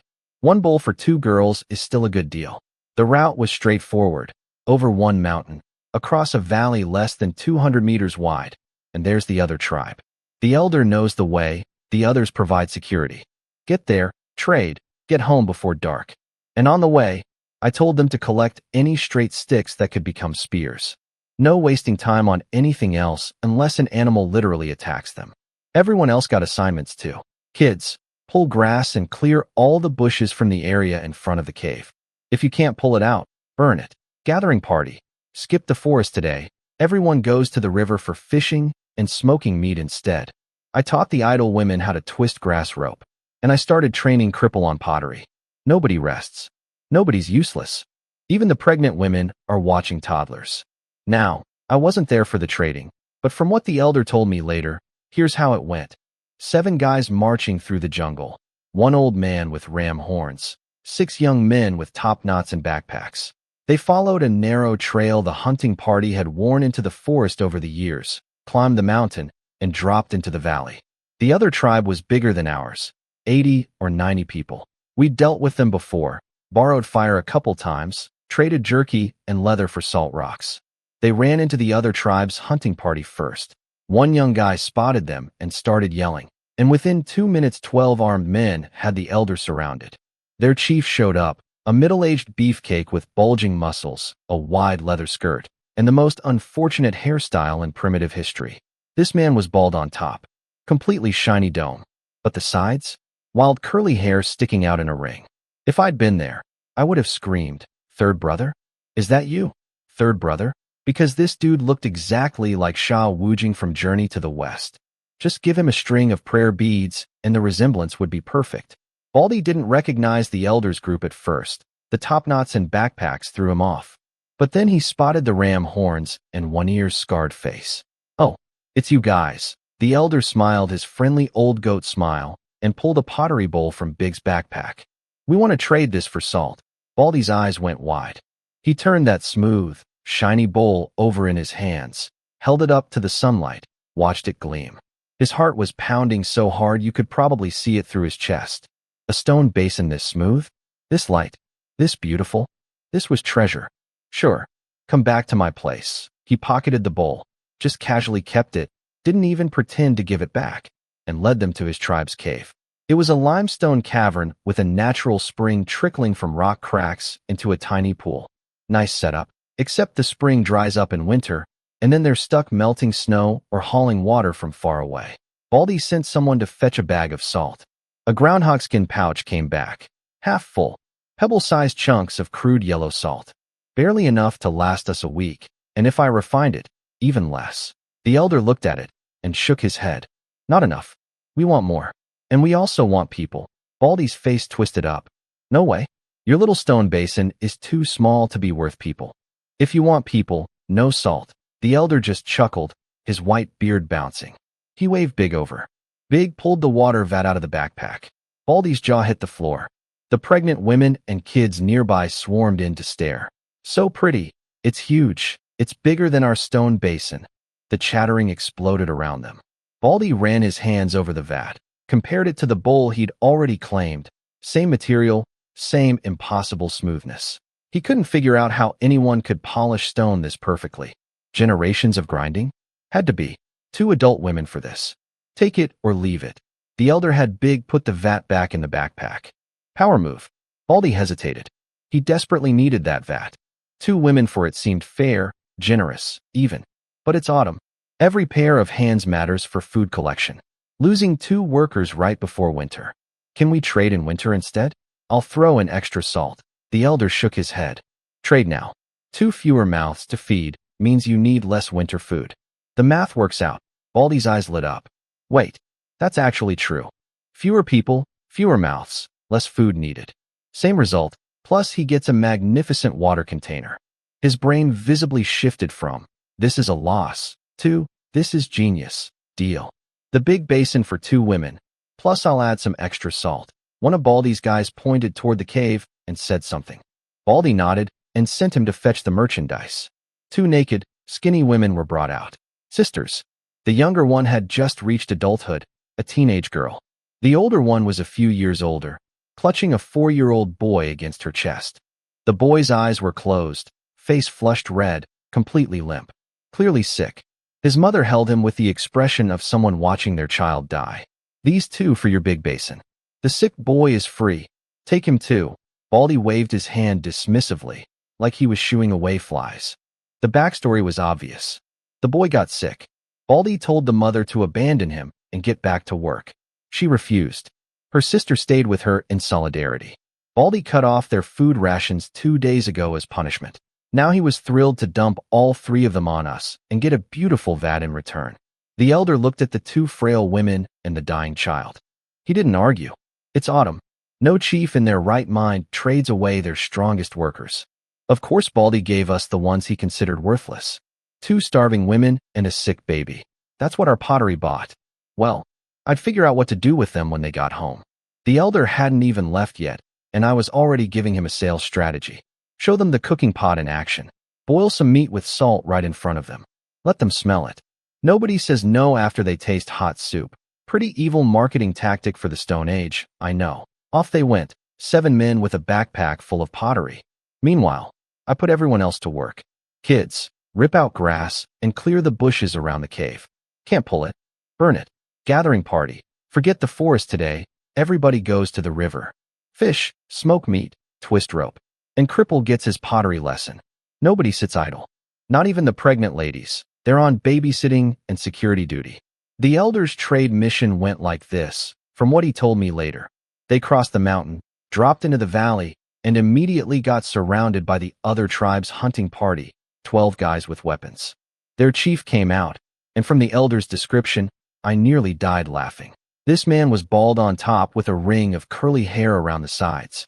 If you gave him a string of prayer beads, he'd be a dead ringer for the monk Sha Wujing from Journey to the West. I'm calling him Baldy. Baldy didn't recognize the elder's crew at first because of the new top knots and backpacks. Then he spotted the ram horns and One Ear's mangled face. Oh, you guys. The elder pulled out a single bowl and handed it over. Baldy held it up to the sunlight and practically fell in love. Smooth, gleaming, lightweight. He'd never seen anything like it. He agreed to trade and led them back to his cave, casually forgetting to return the bowl. Smooth move, Baldy. Their cave was a limestone cavern with a natural spring, nice in summer, but it dries up in winter. Baldy sent someone to fetch salt. Back came a groundhog skin pouch, half full of crude yellow pebbles. Pathetic amount. The elder shook his head. Not enough. We also want people. Baldy got defensive. Your little basin is too small for people. The elder smiled his old goat smile and had Big pull out the water vat. Baldy's brain short-circuited. The women and kids swarmed in, chattering. So big. So beautiful. Bigger than OURS. Baldy couldn't figure out how we'd polish stone that smooth. He probably assumed it took generations. 2 adult women. Take it or leave it. The elder had Big put the vat back in the bag. Classic negotiation. Show the goods, then take them away. Baldy wavered. He needed that vat desperately, but losing 2 workers before winter. The elder read him perfectly. Trade now. 2 fewer mouths means you need less winter food. The light bulb went on behind Baldy's eyes. Deal. Plus extra salt. Then came the reveal, the cooking pot. The elder had them fetch water and dried meat, built a fire, and let One Ear demonstrate. Meat chunks, water, 2 salt rocks, 20 minutes over flame. The smell of hot soup drifted across the clearing, and every single person started drooling. One Ear ladled half a bowl of broth with meat chunks and handed it to Baldy. Baldy took 1 sip. His face scrunched up. He smacked his lips. His eyes went wide. Delicious. Rich, salty broth with a layer of golden fat floating on top. Tender boiled meat that practically fell apart. 1 sip and his whole body warmed up. He looked like a man who'd just discovered the meaning of life. I'll trade anything. What do you want for the pot? The elder barely had to negotiate after that. By the time the soup demo was over, Baldy was practically throwing people at us. Final haul: 2 adult women, 2 teenage boys, for young girls, and a huge bag of salt. So much it filled Big's entire backpack. Oh, and a bonus: 1 dying child. Free of charge. The story was sad. One of the women they traded us was holding a 4-year-old boy, flushed red, eyes closed, burning with fever. Baldy had told her to abandon the sick kid and get back to work. She refused. Her sister stood by her. Baldy cut off food for both of them for 2 days as punishment. Now he was delighted to dump all 3 of them on us and get a cooking pot in return. As a parting gift, the elder dropped one last bomb. If you want more pottery, come to our tribe. Bring salt or people. Prices are the same, and walked away. 7 people went out. 16 came back. Best hunting trip ever. When they arrived home, Cripple was sitting outside the cave grinning like a lunatic next to his own batch of fresh pottery. 4 vats, for pots, and a big stack of bowls. He'd done it. The man who spent his whole life grinding 1 stone basin had produced more containers in 1 afternoon than his old tribe owned in total. Happiest day of his life. I knew he'd take to it. The fishing crew had gone wild too. Hundreds of fish, all identical. Small scales, round bodies, pointed heads, red flesh, swimming upstream from the south. I'm pretty sure these are this world's version of salmon. Ocean fish that migrate to freshwater rivers to spawn every autumn. The school was massive, fish absolutely everywhere. I don't know how far the sea is, but apparently it's close enough. Hundreds of arm-length fish hanging on racks to smoke. The women were beaming. They caught meat today. Not the men, the women. That's a first. The trading party marched in, and the new arrivals' jaws hit the ground. Pottery everywhere. They'd just been traded for pottery, and here was enough to buy their entire old tribe twice over. Plus all this weird hanging meat with no legs or fur. Is all of this food? Maybe this new tribe isn't so bad. They remembered how Baldy looked sipping that soup, eyes rolling back in pure bliss. The elder lined everyone up for my inspection. 8 naked adults and 1 naked child. Seriously, Baldy? You couldn't throw in some leather? Sold them literally with nothing but their skin. I walked down the line, inspecting my new people. Skinny, malnourished, obviously underfed. All of them looked like discount clearance items. But that's fine. I've got unlimited fish. 1 winter of proper eating, and they'll fill out. Then I reached the woman with the baby. The boy was completely still, face burning red. I pressed my hand to his forehead and yanked it back. The kid was a furnace. High fever. Dangerously high. Everyone inside. Dinner prep. Now. I grabbed the woman by the arm and pulled her into the cave. I wrapped her and the boy in animal skin, sat them by the fire, and started pacing. Fever. Reduce the fever. Ibuprofen. Don't have it. Antibiotics. Don't exist. Alcohol for a cooling rub. Where would I get alcohol? What do I have? Dirt. Rocks. Fish bones. Nothing useful for weight. Chinese medicine. Gua sha, scraping therapy. My grandfather was a traditional medicine practitioner and my martial arts teacher. I watched him treat fevers as a kid. You scrape the skin along specific meridians with a smooth, hard tool. Jade or buffalo horn is traditional, but any smooth bone should work. And I happened to have a giant bird beak sitting in the corner of the cave. I put a pot of fish soup on the fire to boil, then went hunting for beak fragments. The terror bird's half-meter-long beak was perfect, natural smooth bone. I smashed off a palm-sized piece and shaped the edge. The mother watched me banging away in the back of the cave, completely terrified. She was thinking. The little chief touched my baby's head and frowned. He's going to make me throw my child away, just like Baldy did. Tears started rolling down her face. She's young. This is her first baby. I came back with my bone-scraping tool and crouched in front of her. Stop crying. I can save him. Give me the child. She didn't understand a word of Chinese. All she saw was the chief holding a sharp piece of bone and reaching for her baby. The fear in her eyes was heartbreaking. Okay, words aren't working. Actions. I grabbed an armful of grass, laid it next to her, covered it with a soft piece of leather, made a proper little bed. Then I smiled at her, pointed at the baby, and patted the bed. She studied my face for a long moment. This chief gave us warm skins. Let us sit by the fire. Made a bed for her baby. He's smiling. He wouldn't do all that just to throw a child away, right? She gently laid the boy on the little bed. All right, kid, hang in there. Dr. Luo Chong is in the house. No medical degree, no equipment, no medicine, but I've got a bird beak and an attitude. Let's do this. The mother was sobbing and fighting to get her baby back, while two women held her down. I get it. From her perspective, some weird kid chief was scraping her son with a sharp piece of bone and making him cry. She probably thought this was some freaky new cooking technique. First he boils meat in water. Now he's tenderizing my child. Can't really blame her for the suspicion. But once I finished scraping red lines across the boy's front and back and handed him right back to her, she calmed down a little. Confusion replaced terror. He's giving the baby back? Not eating him. I wrapped them both in leather, then ladled out a bowl of fish soup from the pot, sat down and started feeding the boy myself, blowing on each spoonful first, mashing the fish into paste, mixing it with warm broth, spoon by spoon. The kid hadn't eaten in days. He wasn't even chewing, just swallowing each mouthful straight down. But he was eating. That meant he was still savable. If I'd waited one more day to buy these two, this boy would have been a lost cause. Half a bowl of soup in his belly. Now I just needed him to sweat through the fever. If he breaks a sweat, he lives. The mother finally relaxed completely. Whatever the chief did with that bone scraper, he was now personally hand-feeding her child warm food. That's not what someone does before throwing a kid away. Then her stomach growled. 2 days without food will do that. She was staring at the soup like it was made of gold. I filled a big bowl for her, extra fish chunks, and handed her 2 thin sticks. Here, eat. We're all one tribe now. I showed her how to use chopsticks. She fumbled with them like everyone else, but food is food.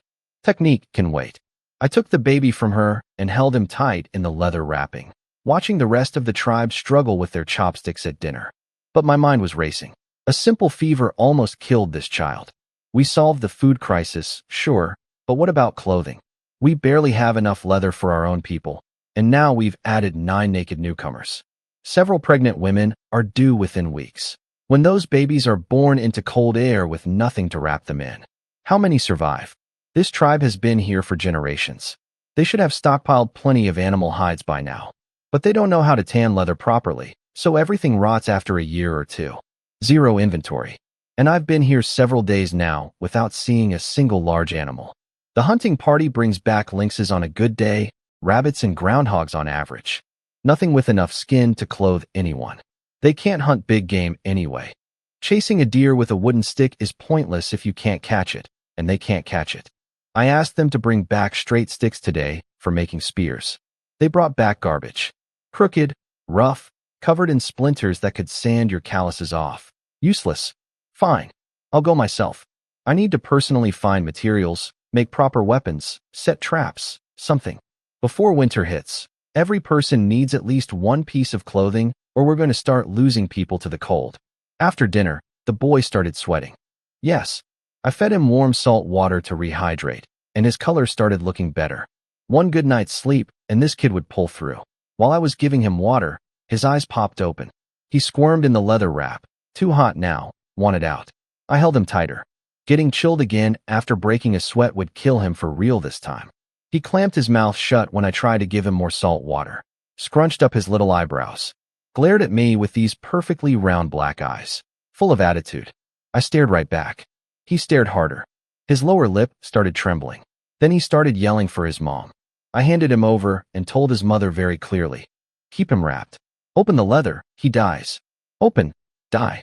Simple enough for anyone to understand. She got it and squeezed that kid like a straitjacket.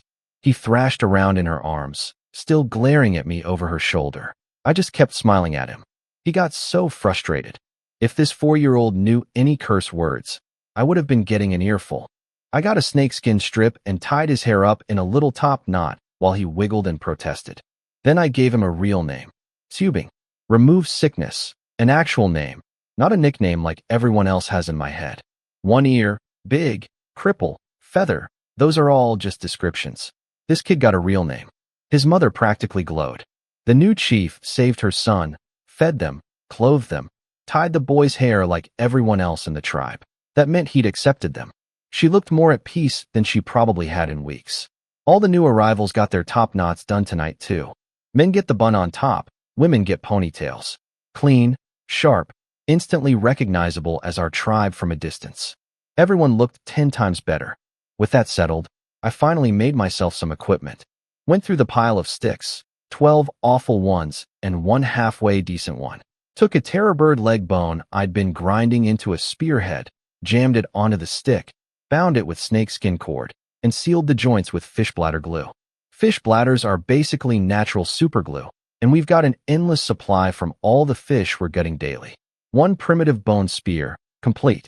Then I took what was left of the terrorbird's beak, that half-meter monster, and ground a section down into a short knife. Like a dagger. The beak bone is incredibly hard and takes a nice edge. Cripple claimed all the leftover beak scraps and spent the afternoon grinding his own blade. The man has found his calling. So my total loadout: one bone spear, one bone knife. No dog, no starter pack, no cheat items, everything handmade from scratch. I might be the poorest transmigrator in the entire history of transmigration fiction. And I didn't even get to transmigrate to a cool era. I got the one where everyone's broke and naked. Next morning, military boxing, breakfast, assignments, cripple, keep making pottery. Everyone needs their own bowl before anything else. Women split into two teams. One gathers fruit, one fishes. Kids stay behind to help. And me? I'm going hunting. Personally. Full squad. Roster. One ear, fong, big, feather, stone, six finger, plus my two regular shadows, Big Mouth and Monkey, and the two newly purchased brothers, Demao and Air Mao. 11 of us total. The elder stays home. He's too old for what I have planned. We marched out toward the jungle at sunrise. 11 men and boys walking into the unknown, armed with sticks, rocks, bones, and one guy who knows what he's doing. Time to find some real prey. Once we hit the tree line, I split the hunting party up. The adults went off to do their own thing while I kept my 4 boys, Big Mouth, Monkey, Demao, and Air Mao. Each of them carried a backpack, a bundle of grass rope, and a long stick. Their job? Be my pack mules and shut up. The forest floor was soft and thick with rotting leaves, the soil rich and black. Towering hardwoods everywhere. Ash, oak, beech, 30 meters tall with trunks nearly a meter across. All nut-bearing trees, with fallen nuts scattered across the ground. I could see big birds pecking at them in the distance, including what looked like guinea fowl and, I swear, dodo birds. On the sunny side of the ridge, I found straight as an arrow cedar and red pine trees. Perfect lumber. Cedar is the ideal wood for making longbows. But the trunks were over a meter thick, and I had 0 metal tools. Might as well be looking at a mountain of gold behind bulletproof glass. Useless to me right now. I wasn't really hunting. I was scouting. A good hunter learns his territory before he starts killing things. I needed to map out the food chain. Nut trees mean nut eaters. Wild chickens, squirrels, rodents.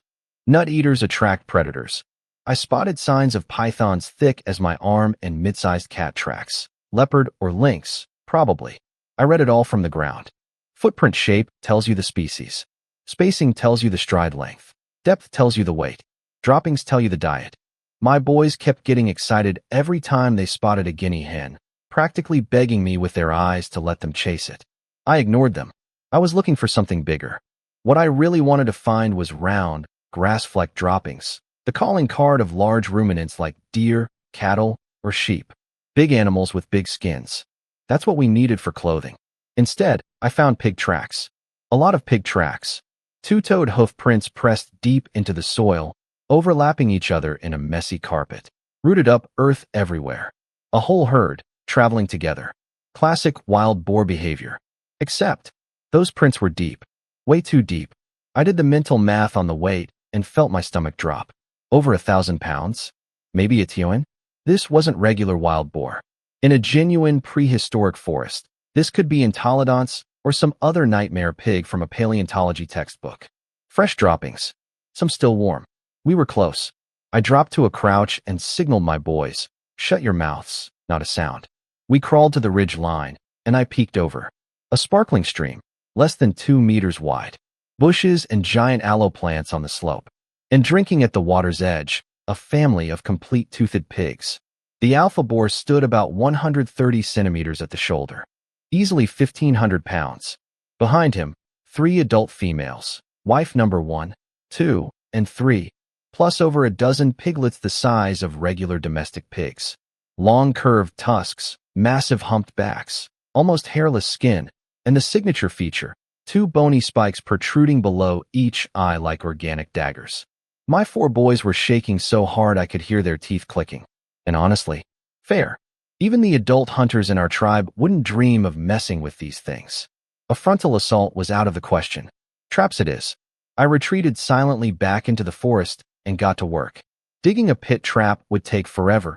The pigs would be gone before I finished the first hole. Instead, snare traps. Grass rope tied to a thick tree trunk. The other end formed into a figure-6 loop laid flat across the ground. Step in it, and the loop cinches around your ankle. The more you struggle, the tighter it gets. Simple, fast, low catch rate per trap, but I made 6 of them, set right along the herd's existing tracks.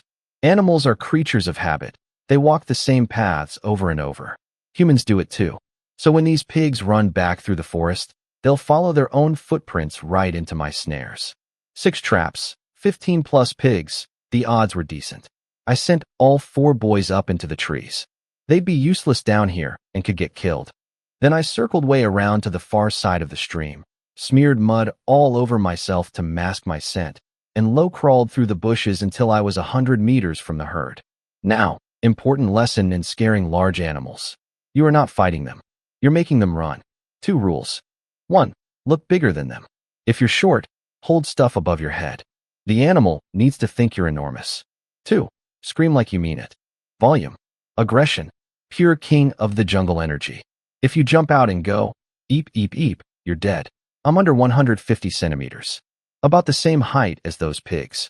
So I grabbed a branch in each hand, held them high to double my silhouette, kept my spear strapped to my back, and exploded out of the bushes. Reaha! Ho! Run, you stupid pigs! Ruin! I charged at them screaming like a psychopath, waving branches, covered head to toe in mud. The pigs took one look at this shrieking mud monster and bolted. Didn't even think about fighting.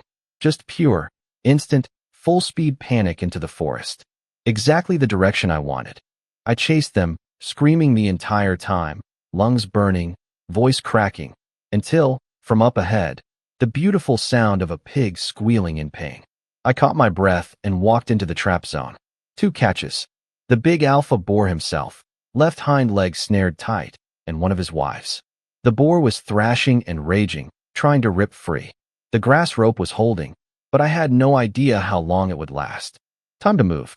The boar faced me, tusks forward, roaring. I let it in circles around the tree until the rope wound tight, and it couldn't move anymore. Then, when it opened its mouth for one more furious scream, I rammed my bone spear straight into its open mouth and out through the back of its neck. I yanked the spear free and blood jetted out like a fire hydrant. The beast tried to roar again, but with a hole through its throat, the sound just wheezed out the back of its neck. Outsmarted, outmaneuvered, and outplayed. Only an idiot fights a monster pig head-on. This is what brains look like. Blood pumping out everywhere. 1,500 pounds of prehistoric pork finally went weak in the knees. For legs wobbled, buckled, and the giant collapsed. Still twitching. I pulled out my bone knife and sliced the neck artery clean. Gotta drain it completely. And gotta do it fast, because blood attracts predators, and I did not survive this hunt just to become some saber-tooth's appetizer. I called my 4 boys down from the trees. They'd watched the whole thing from up there, their chief, Solo, taking down a monster pig. Their little faces were glowing with hero worship. But when they actually walked up to the dead boar, their legs were shaking again. Can't blame them. This thing was the size of a small car. Now, the problem.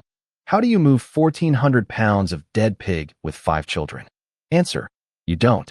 You make the live pig do it. The sow was still snared nearby, thrashing and furious. I walked her in circles around her tree until the rope wound tight, then tied her snout shut with rope. These pigs have insane bite force, sure, but the muscles that open their jaws? Weak. Mouth tied shut. She could only huff through her nose. Harmless. The boys dragged the dead boar over, tied its hind legs to the sow's waist, and we rigged 2 guide ropes to her front legs. I walked ahead holding the snout rope to steer. Big Mouth and Monkey each held a front leg rope on either side. If she tried anything funny, they'd pull her legs apart, and she'd do a splits right into the dirt.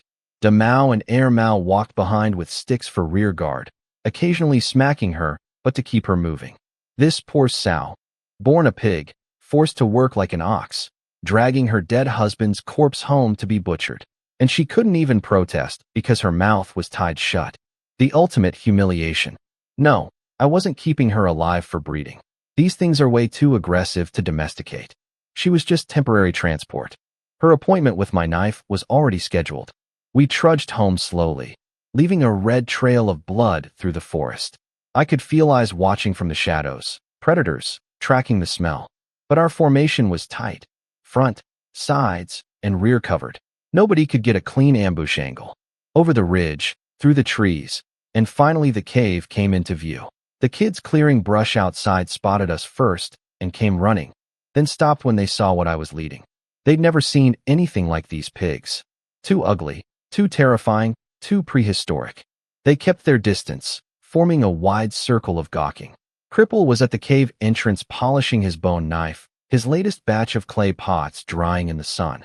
Little Tsubing, the fever boy, was sitting in a grass pile wrapped in leather, soaking up sunshine, looking 1,000 times better than yesterday. His mom sat next to him sewing him a new outfit. The second he spotted me, he started pointing and yelling excitedly. Then he saw me looking at him and stuck his tongue out, made a face at me. His mom smacked him on the head for it, and he pouted with his arms crossed. This kid went from nearly dead to full-time Brad in 24 hours. I'll take it. Cripple hobbled over, and I sent him for a water vat and salt. He limped away at top speed. I dug a hole in the ground, set the vat in it so the rim barely stuck up above the surface, then walked the sow over. Big Mouth and Monkey yanked the leg ropes. Splat, down she went. De Mao and Air Mao held her head over the vat. She screamed. She knew what was coming. One thrust to the neck artery. Every drop of blood went straight into the vat. Filled it right up. I stirred in a bowl of salt water. In a few hours, this would solidify into blood tofu. And if I had radishes and mantis steamed buns and pork fat to stir-fry it all together, I could eat 5 buns without stopping. But of course I don't have any of that. Soup it is. Butchering 2,000+ pounds of giant pig took the entire afternoon and nearly killed me. Skin the thick hides, useless for clothing, not warm enough, but perfect for making boots or bags after tanning. Scrape out the fat layer, 4 fingers thick of pure white lard under the skin. Fat is gold.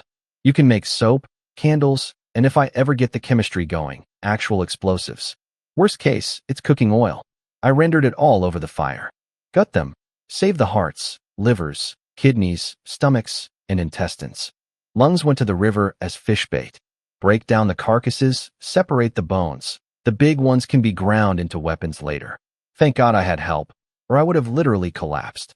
By the time we finished, the smoking racks were packed with meat. A whole vat of cooked blood tofu. 3 vats of clean white rendered fat. The kids were running around eating crispy pork cracklings, and even little Tsubing was waddling around in his new clothes, crunching on fat scraps and running circles around me with a huge grin. When Cripple opened the evening kiln and the rest of the tribe came home, the scene was almost absurdly abundant. Fishing crew, hundreds more salmon-like fish, a full basket of fish bladders, 2 vats of fish eggs. Hunting party, 3 wild chickens, 2 big snakes, a dozen eggs, 15-odd groundhogs, and a whole basket of nuts. They'd apparently raided some poor groundhog's underground pantry and took everything. Eviction plus asset seizure. But the best surprise came from the gathering party. They had a new member today, Tsubing's young aunt, the teenage girl we'd bought yesterday. She led the gatherers to something incredible, a tree with sweet roots growing along the surface, tasting like sugar cane.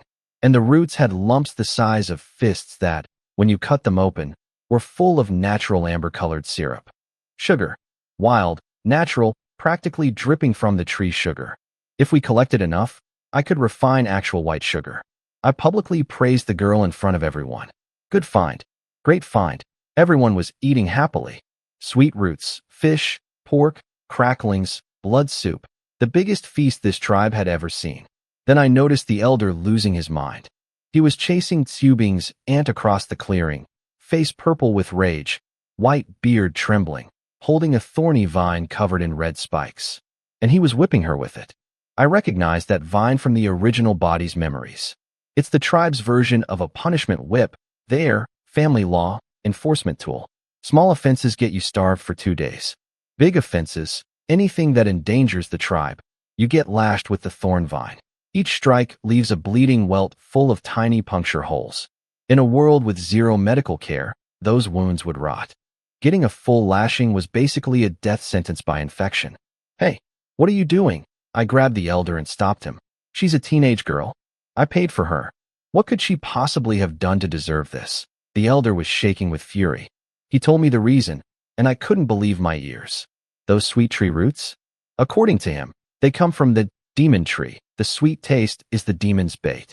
The tree kills and eats anyone who takes its roots. A man-eating tree. Seriously? Okay, a man-eating tree. That's a new one, even for me. I immediately banned everyone from eating those sweet roots. Not because I believed in tree demons. I haven't encountered a single thing in this world that science can't explain, but because I was worried about poison, hallucinogens, or addictive compounds. Nature is full of nasty surprises. Opium poppies look pretty. Magic mushrooms taste fine. Every safe food humanity enjoys was discovered because somebody ate the wrong thing and died. And then the survivors said, okay, don't eat that one. Dinner was still spectacular though. Dragon phoenix soup, fancy name for snake boiled with wild chicken. Roasted groundhog. All the fresh pork and fish went straight to the smoking racks for storage. The rule is simple. If today's catch exceeds today's consumption, the surplus gets saved. Every extra piece of meat is another day we survive winter. That night, everyone passed out after the feast. Everyone except me. Because, and I'm going to be honest about this, I tasted that sweet root too. Couldn't help myself. So while the whole tribe snored peacefully, I sat cross-legged by the fire, adding wood and monitoring my body for signs of imminent death. Hours passed. Midnight. The moons crossed overhead. Nothing happened. No hallucinations, no stomach cramps, no seeing the demon. In fact, I felt more energetic than usual. Couldn't sleep at all. Finally, I gave up waiting to die, slipped out of the cave, grabbed a stick, and started practicing combat forms in the moonlight. The martial art was a police emergency baton technique derived from Shaolin staff fighting, specifically the Little Yaksha style. The military version stripped out all the Buddhist mercy and dialed the lethality to maximum. 3-part staff, 7-part spear. Even without a blade on the end, the thrusting, jabbing, and sweeping moves were designed to kill. Big, powerful swings. In this world with no guns, cold weapons were all I had. I was mid-form, really flowing, when I felt eyes on me. 2 shiny black dots glinting from the crack in the cave entrance, reflecting the dawn light like dark pearls. I leaped high and drove the stick downward into the earth. It sank a foot deep and stuck there, quivering. Subing? Why aren't you sleeping? I walked over and scooped the little spy off the ground. He'd been lying flat on his belly, peeking through the gap. Yesterday's pig slaughter had scared him a bit. He was quieter than usual. Didn't say anything, just buried his cold little face in my neck and blew spit bubbles against my skin. He didn't start being a brat again until everyone else woke up. Then it was business as usual, screaming, squirming, demanding to go play. Kid recovers fast. Today I joined the gathering party instead of the hunters. I needed to see this demon tree for myself. Same assignments as yesterday for everyone else, except Subing and his mom went with the fishing crew. Subing's aunt, the girl the elder tried to whip, had cried all night. First day in a new tribe, and she gets beaten with thorns. Lucky I stopped it when I did, or those wounds would have gotten infected and killed her. We headed behind the cave and into the mountain forest. So the tree was on our own back mountain this whole time. The terrain here was different. Fewer tall trees, thick bushes, lots of fruit-bearing plants. And then, while pushing through the scrub, I found something that made me throw my head back and laugh. Chili peppers. Chili peppers. Red, half-dried, finger-length, growing in thick clusters hidden in the bushes. I don't know what variety. They were thin, about as long as my pinky, but they were everywhere. The tribe never touched them. The burning taste convinced everyone they were poisonous. These people have been walking past seasoning for generations. This is why the chief needs to go outside personally. Treasure sitting right under their noses, and nobody knew. I assigned all 4 boys to stay here and pick peppers. Nothing else. Fill those backpacks. I continued with the gathering party, climbed over a ridge, and looked down into a basin. My smile disappeared. Bones. Everywhere. Animal skeletons scattered across the entire valley floor, so old they'd turned greenish. It looked like a mass grave. A killing field. And in the center of this graveyard stood the tree. 60 meters tall. A massive golden canopy spreading like a giant mushroom, shading everything within 200 meters. Beautiful from a distance, actually. Its surface roots, those sweet, sugary roots, snaked across the ground for 500 meters in every direction. I noticed the pattern immediately. Near the edges, few sugar lumps. Near the center, lots of sugar lumps. The tree was baiting animals inward. The sweeter the reward, the closer you had to get. Classic predator design. The women grabbed me and begged me not to go closer. You'll die? Everyone who goes in there dies. Yeah, but now I had to know. Curiosity was eating me alive. I told them I'd be careful. I'm fast. I can handle it. I walked forward like a blind man. Every step preceded by jabbing my spear into the ground ahead of me. Test the spot, then step on it. Test, step. Test, step. Slowly approaching the canopy's shadow. My spear tip crossed into the zone directly under the tree's branches, and every combat instinct in my body screamed at once. I didn't think. Just yanked the spear back and dove backward along my own footprints. Whoosh, whoosh, whoosh, whoosh. A dozen spikes slammed into the ground exactly where my spear had touched, each one over a meter long, nearly a centimeter thick, pale brown, smooth as if manufactured on a lathe. They buried themselves deep into the earth like javelins thrown by a giant. If I'd walked in normally, I'd have been a human porcupine. I crept back to examine the spikes from a safe distance. Each one had a bowl-sized white, four-petaled flower attached to the tail end. Those petals acted as stabilizing fins, like fletching on an arrow, keeping the spike flying straight and point first during its fall from 60 meters up. These weren't spikes. These were natural arrows. Precision-guided, gravity-powered arrows grown by a tree. After several more, poke the ground with my spear and run like hell. Experiments, I pieced together the full picture. This was a trap plant. A biological land mine shaped like a tree. The sweet roots are bait, spreading outward like a spider's web. Any creature that wanders under the canopy triggers the attack. The roots sense the vibration. The tree drops a carpet bombing of spike arrows on that exact spot. The dead animal decomposes and becomes fertilizer. And here's the really clever part. If something gets hit but doesn't die immediately, if it drags itself out of the kill zone with spikes still embedded, those spikes take root wherever the animal finally drops dead. Each spike grows into a new tree. The bones outside the canopy with little saplings growing from them? That's proof. It's not magic. It's not a demon. It's just a plant, like a Venus flytrap or a pitcher plant, but scaled up to nightmare proportions. It kills things to fertilize itself and spreads its seeds by weaponizing dying animals as delivery vehicles. Terrifyingly elegant, actually. The only truly impressive part was the reaction speed. From root touch to spike impact was barely 2 seconds. For a plant with no brain, no muscles, no nervous system, that's genuinely remarkable. I renamed it. Demon tree is too superstitious. I'm calling it the hanging spike man-eating tree. Though technically it eats anything, not just people. Now I just had to figure out how to harvest that sugar without dying. Now that I understood how this tree worked, there was absolutely no way I was leaving without looting it. Every resource in nature exists to be used, and I am not the kind of guy who walks past free stuff. Especially when I literally have to craft all my own equipment like the world's most underprivileged video game character. Those spikes? Those beautiful, perfectly straight, aerodynamically stabilized spikes? Those are arrows. Premium, top-grade, naturally manufactured arrow shafts, complete with flower petal fletching. And that tree up there had about 10 million of them. Time to channel my inner Zhuge Liang and pull a, borrowing arrows with straw boats, move. I tied a long rope to my backpack basket, chucked it under the tree canopy, and thwack, thwack, thwack. A dozen spikes slammed into it like it owed the tree money.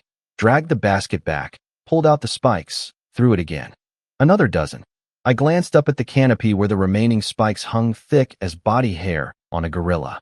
What I'd taken was barely a rounding error. 2 full bundles later, I tied them up and carried them on my spear like a carrying pole.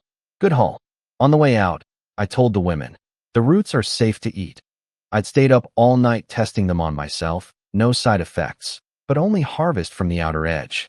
Go under the canopy and you will die, unless you're wearing a cooking pot on your head. And even then, maybe don't risk it. At the edge of the basin, I pulled up 100 baby man-eating tree saplings. These had sprouted from spikes that wounded animals had dragged outside before dying. The saplings were only about 3 centimeters thick, perfectly straight, and not yet old enough to drop spikes of their own. Ideal spear shafts. Plus, yanking them up now would stop this nightmare tree from colonizing the entire mountain. I collected my 4 boys from pepper-picking duty. Their backpacks were stuffed with red chilies, and we hauled everything home. I was humming a tune the whole way. The boys had no idea why I was so happy about sticks and spicy berries, but they'd learned by now.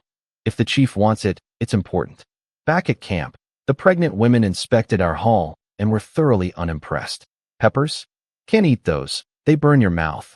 Obviously poisonous. Skinny sticks? Too thin for clubs. Can't kill anything. Useless. I didn't care. I was grinning ear to ear. I sent the boys to dry the peppers and got to work on the spikes first. Each one had a thin bark layer. Grab the flower at the tail end and peel downward, and off comes a strip of flexible, tough fiber. Great for rope making. Underneath the bark, the wood was white, dense, hard, and silky smooth. About 8 or 9 millimeters thick, cigarette width. Heavy for their size, which would hurt arrow range, but give them brutal penetrating power. Trade-offs I could live with. Little Tsubing parked himself next to me and helped peel bark. By helped, I mean he slowly wrestled with spikes taller than himself while sneaking glances at me every 3 seconds. He'd watched me practice staff fighting at dawn and clearly thought it was the coolest thing he'd ever seen. Wanted to learn. But he's 4 and the stick is twice his height. So for now, peeling bark was his contribution. The sapling trunks got the same treatment. Stripped, trimmed, peeled white. Once dried, they'd feel incredible in the hand. I couldn't attach metal spearheads because metal doesn't exist yet, so instead I charred one end in fire until the surface carbonized, then ground it to a sharp point. The carbonized tip was harder than raw wood and would hold up fine for hunting, as long as nobody tried stabbing rocks with it. My 4 boys got spear sharpening duty, simple enough even for them, and I became the first person in the tribe to carry this new standardized weapon. Eventually, everyone would use these. Now, the big project. A bow. Bows sit at the top of the 18 classical weapons for a reason. Humanity's first true ranged weapon. And the 2 greatest bows ever made couldn't be more different. Option 1. The Mongolian composite recurve bow. Short, powerful, built from layers of horn, sinew, and wood laminated together. Terrified European knights for centuries. Problem. Takes 3 years to make. Nomadic fathers started crafting their son's bow before the kid was even born. I don't have the materials or the patience. Pass. Option 2. The English longbow. A single piece of wood, carved from one stave. Simple to make, devastating in power, range nearly equal to the Mongolian bow. Downside. It's huge, 160 to 180 centimeters long, infantry only. A master bowyer with proper tools can finish one in 2 hours. I don't have proper tools, so if I can manage it in 2 days, I'll be thrilled. Best wood for a longbow, cedar. And I'd seen cedar trees on the mountain during yesterday's hunt. Just need to find one that's not impossibly thick. But what really had me excited was something else I'd spotted near the pig stream. Those giant aloe plants. Because those weren't regular aloe. They were sisal, a type of agave. Massive leaves, palm width at the base, over 2 meters long, looking like giant pineapple tops from a distance. Sisal fiber is one of nature's greatest materials. In the modern world, it's used for ship cables, dock ropes, steel cable cores, tire reinforcement, fishnets, and canvas sacks. It's resistant to acid and alkaline, incredibly strong, and nearly indestructible. Not the softest fabric for clothing, sure, not as comfortable as ramie or cotton, but compared to animal skins, a massive upgrade, and it's durable enough to last. Plus, sisal is still basically aloe. The leaf gel treats wounds, anti-inflammatory, antiseptic, cooling. The thick leaf flesh is edible, stir-fry it, make soup, whatever. You can even ferment it into alcohol or refine it into sugar. Every single part is useful. I was already planning large-scale sisal farming starting next spring. Fiber for rope, bowstrings, nets, and cloth. Gel for medicine. Flesh for food. Juice for booze. Everything in nature has a purpose. You just have to know what you're looking at. Born to be useful isn't just a saying. It's literally true of every plant, animal, and mineral on this planet. If something seems useless, that just means you haven't figured out the application yet. And figuring things out? That's what I do. Luck smiled on me for once. I needed cedar for a longbow, and instead of having to chop down a tree with stone tools, which would have taken approximately forever, I found 2 thigh-thick young cedars already knocked over by some animal and air-dried on the mountainside. Perfect bough wood, already seasoned, just lying there. The boys needed 2 trips to carry them down. But before I could carve a bough, I needed tools to carve with. To do good work, you must first sharpen your instruments, as the old saying goes. Stone axe, stone chisel, stone knife. Making just the tools took an entire day. Then a full day of chopping and carving to rough out the bough shape. Then another day of careful adjusting and sanding to finish it. 3 days for one bough. A master bowyer with real tools could do it in 2 hours. But hey, I'm working with rocks here. I'll take it. The bowstring was twisted sisal fiber, 0 stretch, insane tensile strength. The same stuff they use inside crane cables and steel wire ropes in my old world. Not exactly traditional bowstring material, but it worked. I cut all the arrow shafts to roughly 1 meter long. For measurements, I standardized on the width of an adult's ring fingernail as 1 centimeter. It's not precise, but it gives me a base unit to work with. Eventually, I'll get this whole tribe on the metric system. History has proven that centimeter-based measurement is the best foundation for scientific progress. Even cavemen deserve proper units. No arrowheads. Stone ones are a nightmare to make, and the pig tusks I collected were too big. I'd already given those to Tsubing as a necklace anyway. But the spike shafts are naturally pointed and hard enough to kill animals without metal tips. We're not fighting armored knights here. Rawwood points are fine. For fletching, I used the blue-green feathers from the terror bird, glued on with fish bladder adhesive. Made over 200 arrows in one batch. On the 3rd evening, when everyone was home, I gathered the whole tribe for a demonstration. First, the new spears. A grass target stood 30 meters away with dead groundhogs hanging on it. I threw spear after spear, hit the target every single time. Then I showed close-range thrusting techniques. The tribe went nuts. They finally understood what I'd been doing for 3 days. Weapons. Real weapons. I handed out spears to every adult, men and women, 1 each. Hunting party members got 3, 2 for throwing, 1 for close combat. Even the older teenagers got 1, with orders to practice throwing daily alongside their regular chores. The white spears looked gorgeous. Smooth, straight, identical. One by itself is nice. 50 of them lined up together is genuinely impressive. Even someone with OCD would feel satisfied looking at that row. Everyone was thrilled. The teenagers who'd never been on a hunt were practically vibrating with excitement. The hunting party members couldn't stop touching their new standardized weapons, their first ever matching equipment, and their first ranged weapon besides chucking random rocks. Then I brought out the bow. 70 meters. About 100 paces, Olympic competition distance. 5 arrows. Every single one buried itself in a groundhog on the target. The adults' jaws unhinged. They couldn't even begin to understand the physics. The kids stampeded forward, shoving each other, desperate to just touch the bow, eyes sparkling, drool literally running down their chins. But I wasn't mass-producing bows yet. I told them it's hard to make, and they'd get theirs eventually. My bow was only 150 centimeters, sized for my child body. Adult bows would need to be 180 centimeters to reach full power. And accuracy takes practice. I've trained with bows before, these guys haven't. Equipping everyone would take serious time.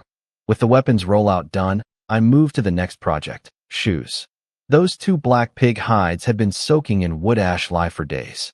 After repeated scraping, kneading, and washing, the leather was tough and flexible. Not warm enough for clothing, but perfect for boots.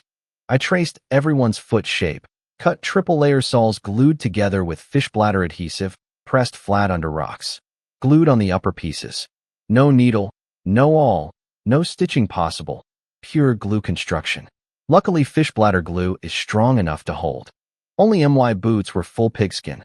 Everyone else got pigskin soles with groundhog fur uppers, fuzzy side facing iron, like modern winter boots. Not glamorous, but warm.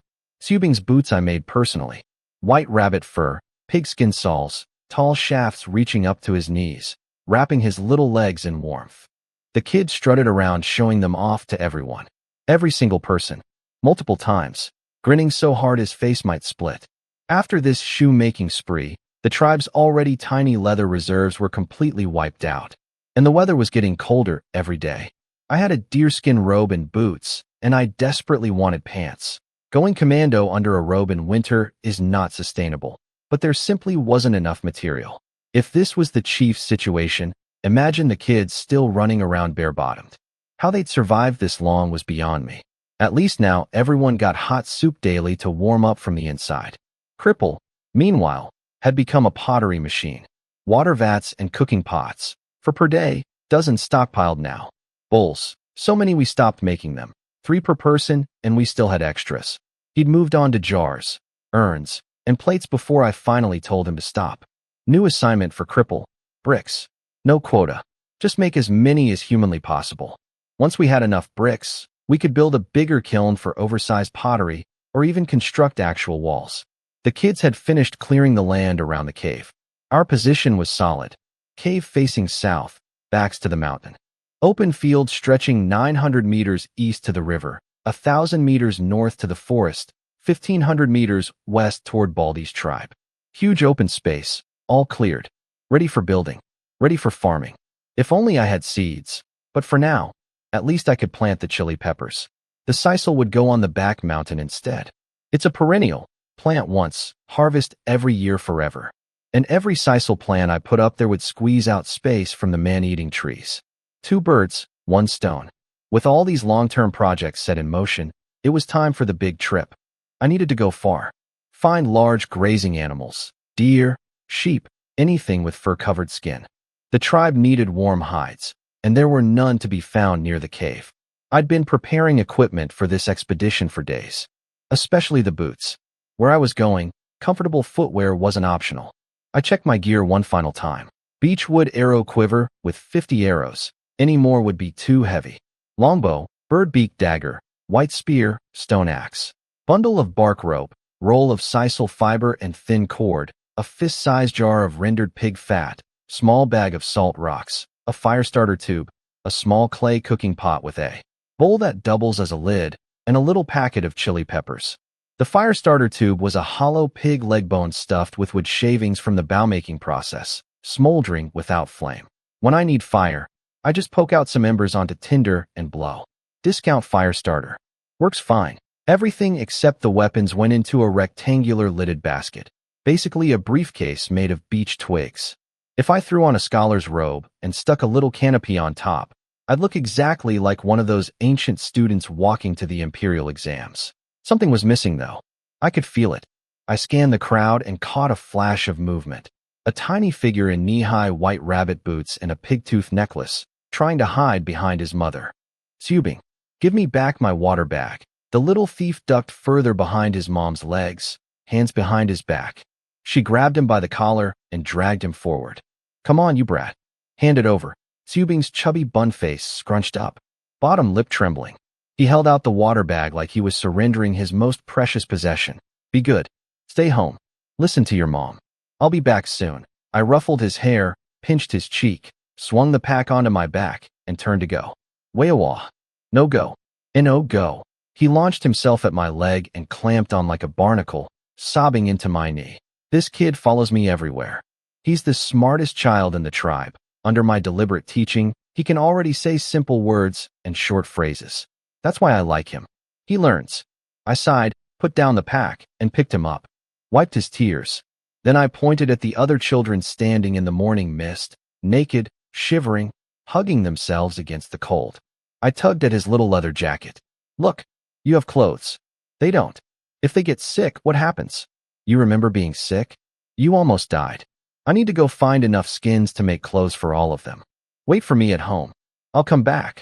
I don't know how much he understood, but I always talk to him in full sentences. The more he hears, the faster he'll learn. He sniffled, rubbed his nose, and whispered, You. Come home. Teach me. Hit stick. I laughed. Deal. I promise. I gave his cheek one more pinch and handed him to his mother. Then I looked at my tribe. Really looked at them. These sad, ragged, wonderful people who somehow survived in this brutal world long enough for me to show up. They chose me as their leader. A 10-year-old kid. And they believe in me. If I don't take care of them, if someone freezes or starves or dies from something I could have prevented, it'll eat me alive. Same feeling as losing a comrade because of your own mistake. I know that guilt. I won't carry it again. I turned and walked into the fog without looking back. I'd left clear instructions. My 4 boys joined the hunting party temporarily, no solo missions. Cripple makes bricks. Women split into fruit gathering and fishing crews. The elder holds down the fort. The tribe watched me disappear into the mist. They were worried. Their chief said he was going far away to find animal skins and would return before the river freezes. But they'd never known anyone who could survive a night outside the cave. To them, the wilderness after dark was certain death. The elder stood at the front of the crowd, facing the direction I'd gone. Then he dropped to his knees and pressed his forehead to the ground. He was praying for me. I learned later what he'd been thinking. The cave walls held generations of knowledge paintings, but they'd run out of new things to record long ago.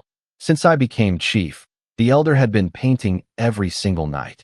Terror bird, pottery, soup, spears, bow and arrows, top knots, boots, oil rendering, basket weaving, fishing. Not one empty night since I arrived. When he was a boy, the previous elder told him that the great tribes had shamans who could speak to gods and bring divine blessings. But in his heart, this old man believed our tribe didn't need a shaman, because we had something better, an actual god walking among us. Heavy burden to carry. Good thing I didn't know about that at the time. I headed northeast, following the river upstream. I needed to cross at a narrow point and find open land. Grazing animals don't live in forests, no grass. Sheep, horses, cattle, they need plains, meadows, low scrub. I needed to break out of this endless jungle first. All morning I walked upstream. The trees gradually got shorter. Good sign, the forest was thinning. Freedom ahead. Lunch was by the river.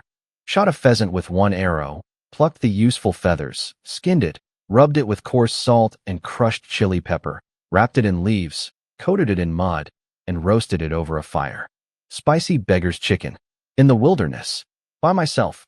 Back at the tribe, we never eat lunch. There's not enough food for 3 meals. But out here I needed full energy, especially the salt. Can't afford to cramp up alone in the wild. After lunch, I boiled water, filled the water bag, and continued upstream looking for a crossing point. About 3 hours later, everything went dark. Not nightfall. The sky was still bright. But the riverbanks on both sides had become choked with the most bizarre trees I'd ever seen. Iron black bark, 5 or 6 meters in diameter, but only 10-ish meters tall. Massively thick trunks that twisted and bent in every direction. Not a single straight line among them. A 5-meter wide tree that's only 10 meters tall. That's like a person who weighs 400 pounds, but is only 4 feet tall. Not normal proportions. But I didn't care about tree anatomy right now, because these freakish things solved my crossing problem.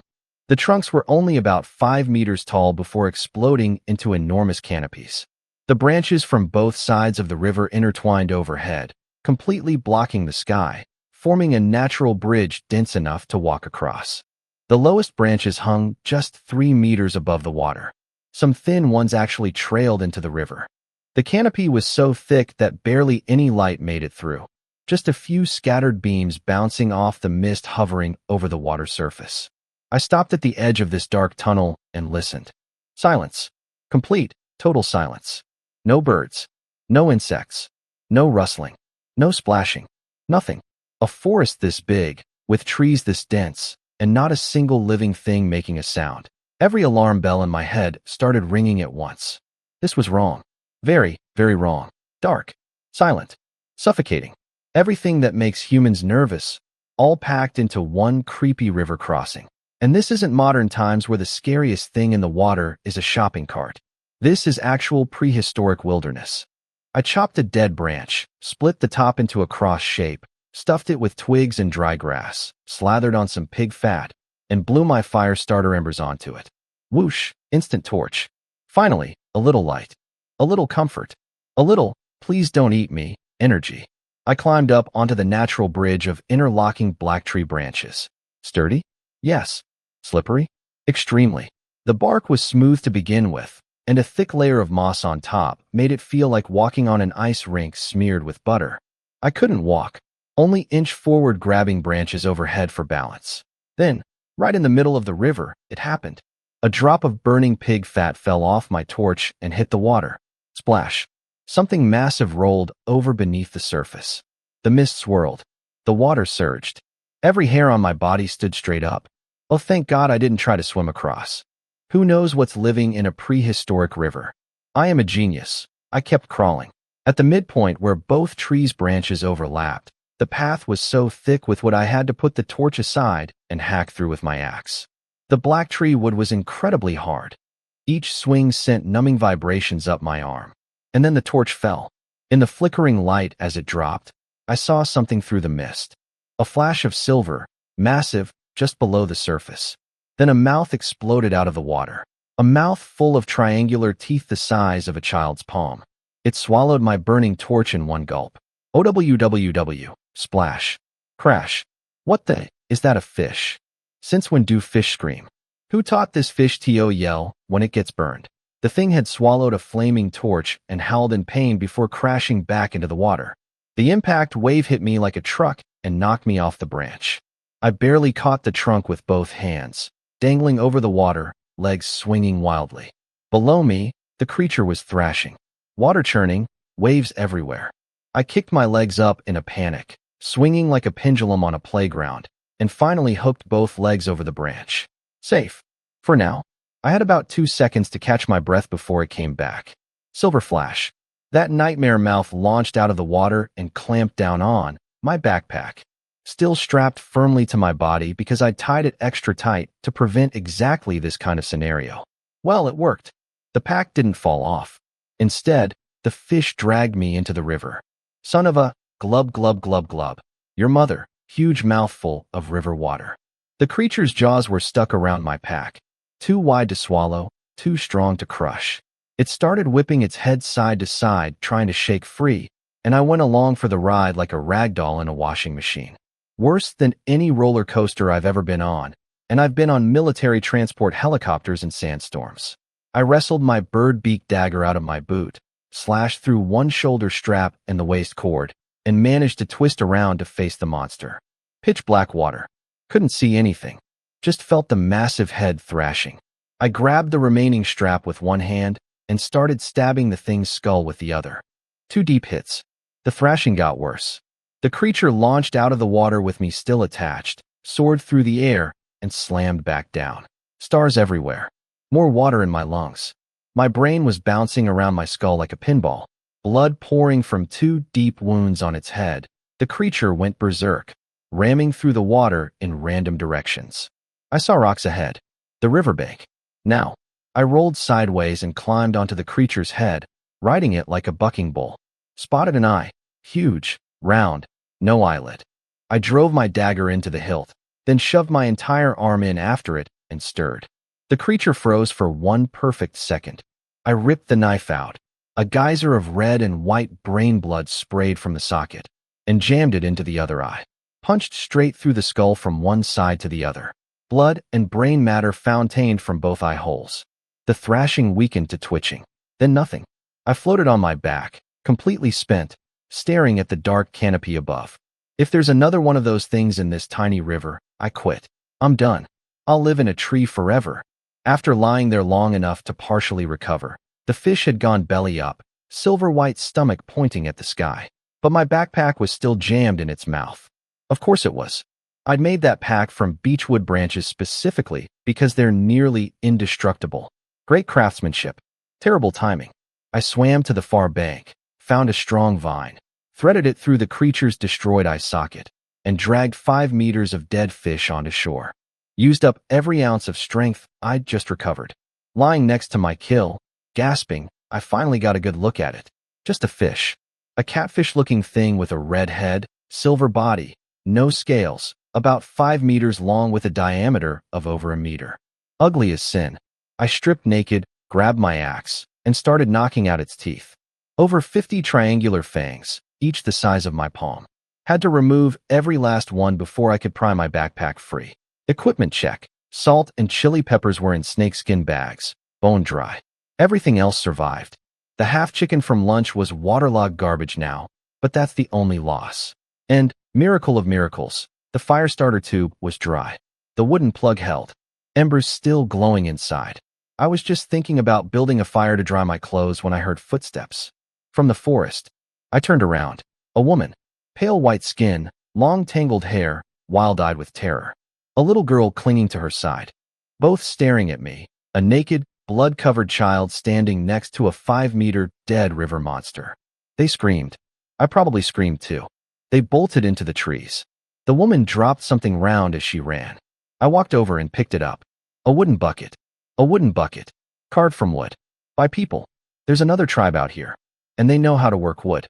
The wooden bucket on the ground was impressive, actually. About the same size as my clay water vats. Carved from a solid tree stump by burning out the center. Simple but clever. These people had woodworking skills. Interesting. Those two women were obviously here to fetch water, and I'd scared them half to death. Naked, blood-covered child standing next to a 5-meter dead monster. Yeah, I'd run too. They'd probably be back with reinforcements any minute. I threw on my wet robe and boots, strapped on my bow and quiver, tidied up the backpack, and fixed the broken strap. If things went south, I needed to be ready to fight or run with all my essential gear. I'd just started a fire and was skinning the fish when I heard them coming. Lots of footsteps. Then torchlight through the trees. 10 people. 4 men, 6 women. The 2 water fetchers were among them. And every single one of them was ghostly white. Like paper white skin, as if they'd never seen sunlight in their lives. They wore white animal skin robes, bare feet, hair hanging loose and wild. They looked like a ghost convention. The leader was a young man, maybe 16 or 17. Pale, beardless, but built like a tank. His weapon was a branch from one of those black trees. That's it. A stick. They fanned out in a semicircle around me, spotted the dead giant fish behind me, and went completely silent. Everyone just stared. Torches crackling was the only sound. They studied me. This tiny kid with tied-up hair, leather boots, a backpack, a bow, and a quiver full of arrows. Not exactly what they expected to find next to a dead river leviathan. The leader pointed at the wooden bucket. Oh, you just want your bucket back. That's what this is about. I've been stress sweating for nothing. I rolled my eyes, hooked the bucket on my spear tip, and held it out to him. Kept my front facing them the whole time, though. Trust, but verify. He passed the bucket to a teenager with the wildest hair I'd ever seen. Imagine every direction at once. And the kid circled around me to go fill it at the river. The leader pointed at the dead fish and said something in a language I'd never heard. No idea what the words meant, but pointing at the fish was clear enough. You want it? Take it. I can't eat 5 meters of fish by myself anyway. I stepped aside. The whole group rushed the dead fish and started beating it with their fists. Punching it, kicking it, some of the women straight up crying while they hit it. Oh, this fish had been eating their people. The leader smiled, thumped his own chest with his fist, then held his fist out toward me. My first thought, does he want to fight me? But he was smiling, so probably not. I hesitantly bumped my fist against his. He burst out laughing, grabbed me in a bear hug, and started talking a mile a minute with elaborate hand gestures. We couldn't understand each other's words, but between pointing, miming, and facial expressions, we managed. I told him I came from across the river, and I was looking for animals with horns on their heads. I pointed at his fur clothes, and then made horn shapes on my own head. He nodded and invited me to visit his tribe. Sun was going down anyway, so why not? They were only half a day's walk from my own tribe. Good to know the neighbors. Maybe they'd have something worth trading for. I pointed at the fish and mimed eating. Their eyes went wide. Eating the fish. The thing that had been eating them? Their minds couldn't process the reversal, but they helped me butcher it anyway. While gutting the monster, I found something surprising in its organs. Lungs. Actual lungs. This was a lungfish, the kind that can bury itself in mud during droughts and survive for months without water. No wonder it was so aggressive. These things are survivors on a biological level. We carved it into chunks and hauled everything to their camp. I carried the head on my spear like a trophy. Their home was 10 minutes through the dark forest. A ring of 7 or 8 massive black iron trees formed a natural enclosure, with one tree hole serving as the entrance. The interior was maybe 100 square meters with a fire pit in the center. They'd burned cavities into the tree trunks to create small rooms. Not spacious, but functional. Especially for a population this small. 32 people total. That's it. From the chief down to the nursing babies. 5 adult men. The half-dead elder. The strong young chief I'm calling Big Tree. A short but solid guy I named Stump. The teenager with the crazy hair, Wood Bucket. He's apparently the one who makes all the buckets, and burnt his own hair in the process. And a gentle-looking simpleton I called Wood Pig. 9 adult women. 11 kids over 6. 7 kids under 6. A truly tiny tribe. They live in permanent darkness under those black trees, which explains the vampire white skin. They rarely leave the forest, but that doesn't mean they don't know what's out there. The half-dead elder took me and Big Tree up to their lookout platform. The roof of their treehouse, woven from thick branches, rising above the forest canopy. From up there, you could see for miles. The old man squinted toward the sunset with cloudy eyes, then pointed east and mumbled something. Big Tree translated through gestures. Past the black forest in that direction, there's a mountain that looks like the clouds in the sky. He pointed at the sunset clouds, fiery red and orange, billowing shapes against the sky. A cloud mountain? A snow-capped peak, maybe? The previous elder told him that on that mountain, there are horned animals as tall as humans. Big Tree held 2 fingers above his head like horns, then gestured at his own height. They run as fast as the wind. Their fur is the color of the sky. Nobody has ever caught one. Blue-gray fur. 2 pointed horns. Tall as a person. Fast as the wind. Large antelope. Some kind of giant antelope. Almost certainly. Even leopards would struggle to catch those. And Big Tree's people with their sticks? Not a chance. I smiled confidently. Big Tree and the elder exchanged skeptical looks. They didn't think much of my chances either. Then Big Tree started showing off his tribe's clothing, the white fur robes. I'd been so focused on surviving that I hadn't paid attention, but now I noticed. Everyone in this tribe wore the same fur. Big Tree explained it came from giant rabbits, over half a meter long, pure white, that lived in the black forest eating moss and mushrooms. Apparently there were tons of them. My brain immediately went into overdrive. Rabbits. Rabbits. The most prolific breeders in the animal kingdom outside of rodents. 1 litter of 5 or more babies. Babies reach breeding age at 4 months.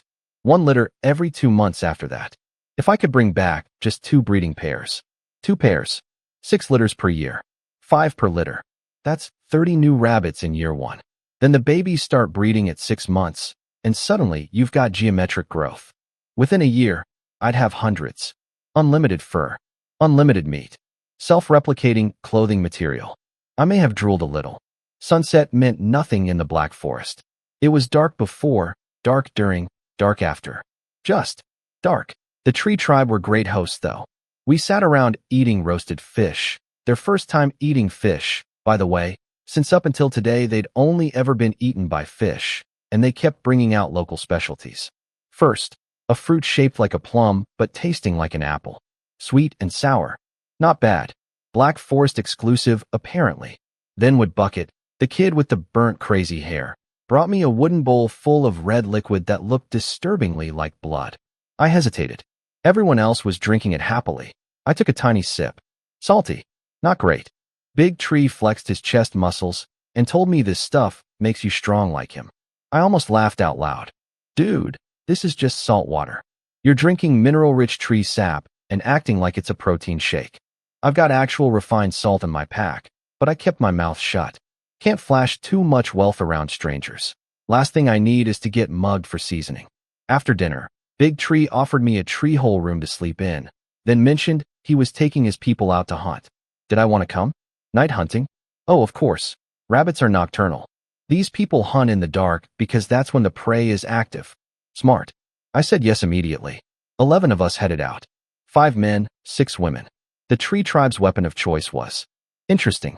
Each person carried a massive black tree branch, not trimmed into a club, but left with all its side branches sticking out in every direction. Looked like those anti-cavalry weapons from the Ming Dynasty, the wolf brush spear. A walking bush, basically. I brought my usual kit. Bow, arrows, dagger, spear. Left the backpack at their camp. Not worried about theft. If they stole from me, well, I've wiped out worse threats than 32 pale forest people. Big Tree kept eyeing my spear. He'd never seen wood that straight. Everything in his forest grows crooked. He wanted it badly but was too polite to ask outright. Chief understands, Chief. Weapons are your livelihood. You don't give those away. He did. However, make sure to mention that my spear was probably useless for catching rabbits. Several times. Very subtle, Big Tree. I decided to just watch their technique first. Be a spectator. They collected some mushrooms, a variety the snow rabbits apparently go crazy for, and placed them at the base of a black tree. Everyone hid nearby. Within minutes, a fat white rabbit hopped over. The thing was the size of a small pig. It looked around cautiously, ears twitching, then moved toward the mushrooms. Charge! 10 people rushed out from all sides, brandishing their bushy branches, and instantly formed a fence wall around the rabbit. The branches were so dense with twigs that the rabbit couldn't squeeze through. It was trapped in a living cage, thumping its powerful hind legs on the ground in warning. Warning, ignored. They tightened the circle until the rabbit couldn't move, then finished it with a wooden spike. Okay, I was genuinely impressed. This was a solid hunting technique. Organized, efficient, and it could capture prey alive. My brain immediately started calculating trade possibilities. If I could get them to catch live rabbits for me. Big Tree proudly showed off the dead rabbit and pointed at my spear again. See? Your weapon can't do this. Want to trade? I gave him a flat look and shook my head. He shrugged, unbothered, and continued his sales pitch about how his amazing tree branch was superior technology. I actually laughed. If yours is so much better, why are you trying to swap it for mine? New location, new mushroom bait, new ambush position. Big Tree pulled me behind a tree and signaled, stay with me. When I move, you move. I'll show you why branches are better. I silently slung my spear across my back and pulled out my longbow. Knocked an arrow. Big Tree stared at the bow, confused. Never seen one before. A rabbit appeared 20 meters away, cautiously approaching the mushrooms. Big Tree tugged my sleeve. Get ready to charge. I didn't move. I drew. Aimed. Released. The white arrow streaked through the black forest like a bolt of lightning and punched clean through the rabbit's neck, pinning it to the ground. I smiled mildly and patted the stunned Big Tree on the shoulder as I walked past him to collect my kill. The rest of the tribe emerged from hiding positions looking bewildered. This wasn't the plan. The script called for dramatic rushing and fence forming. Who changed the script? The director didn't approve this. They gathered around the dead rabbit. Arrow through the neck. Same type of stick as the ones on the stranger's back. They figured out who did it. Just couldn't figure out how. Only Big Tree had actually watched me shoot. He walked over with his mouth still hanging open. All that confidence about his superior tree branch technology? Gone. He wasn't looking at my spear anymore. He was staring at the bow like it was sent from heaven. I handed it to him with an arrow and taught him to draw. Pointed at the rabbit already on the ground. He released. Thwack. The arrow buried itself halfway into the earth at close range, straight through the rabbit again. WH. The entire tribe gasped. Big Tree knew I wasn't going to trade this weapon, but getting to shoot it once was enough to make his night. I gave him one arrow as a friendship gift. He accepted it like it was made of gold. After that, the hunt became the Luo Chong archery show. The tree tribe followed behind me like an audience, watching me pick off rabbit after rabbit in the dark forest. Half a night's work. Over a dozen kills. They normally catch 3 or 4 on a good day. I could feel them silently reassessing how powerful my tribe must be. If this is what one kid can do alone. Back at camp, I proposed a deal. I keep all the rabbit skins, they keep all the meat. 0 objections. Technically, my mission was already accomplished. I could just camp here for a week, hunt every night, and go home with enough fur for the whole tribe. But I'd only been gone one day. I packed all those supplies, built all that gear, said that emotional goodbye to Tsubing, just to sit in a dark forest shooting bunnies? No, I came out here to explore. And the tree elder's description of those cloud mountain animals, tall as humans, blue-gray fur, horns, fast as the wind, was too interesting to ignore. Maybe I could even catch some alive and use them to pull carts. I rested in my tree hole through the second half of the night and left at dawn, after restocking meat, water, and fire. Big Tree didn't want me to go. With me around, his tribe's winter food problem was basically solved. I told him we'd trade in the future. His tribe had good stuff. Then I had an idea. Can you catch me some live rabbits? At least 10. I held up both hands, fingers spread. When I come back through here, I'll trade you other meat for them. You won't lose any food stores. Big Tree frowned. What if we catch them now and they die before you come back? I sighed. Put them in a tree hole. Feed them grass and mushrooms every day. I'll be back soon, he agreed. 10 live rabbits waiting for me on the return trip, each pair producing 30 babies a year. Within 12 months, hundreds. Unlimited fur. Unlimited meat. An entire self-sustaining textile and food industry, hopping around eating grass. Now, onward to the Cloud Mountain. I had antelope to catch. I said goodbye to Big Tree and his pale forest people and headed northeast again. Navigating through the black forest in a straight line was nearly impossible. Everything looked identical in every direction. So I tied my bark rope to my waist and dragged it behind me as I walked. Every few steps I'd glance back. Rope straight? Good, I'm on course. Rope curved? I've drifted. Stupid method, but it worked. 2 days of hiking, chopping branch markers into the ground along the way, and I finally broke free of the darkness. The black forest ended abruptly. Ahead, scattered trees, bushes, grass, open sky. And on the ground, hoof prints. Two-toed, grass-eater prints. The tree elder wasn't lying. I pulled out my bow and crept forward. 20 minutes later, I saw them. Blue antelope. A whole herd. Imagine a donkey-sized animal with the face of a sheep, ears of a donkey, body of a horse, and tail of a cow. Blue-gray fur, long slender legs, short mane along the neck, and a pair of half-meter curved horns sweeping backward from the skull. About 120 centimeters at the shoulder, nearly 3 meters long.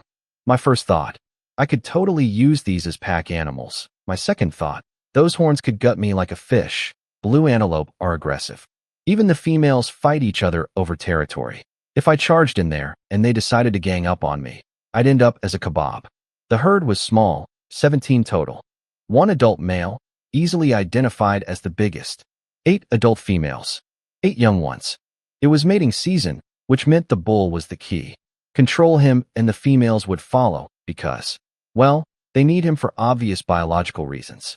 I snuck back to prepare. First I tried to make a bola, but this stupid grassland didn't have a single rock anywhere. Not one. I improvised with 2 small snakeskin pouches filled with dirt as weights, tied to a rope. Then I made a lasso from bark rope with a sliding loop. My plan, take down the bull first. Without their boyfriend, the ladies would be lost. I crept back into position behind a chest-high bush and peeked out, and immediately wished I hadn't.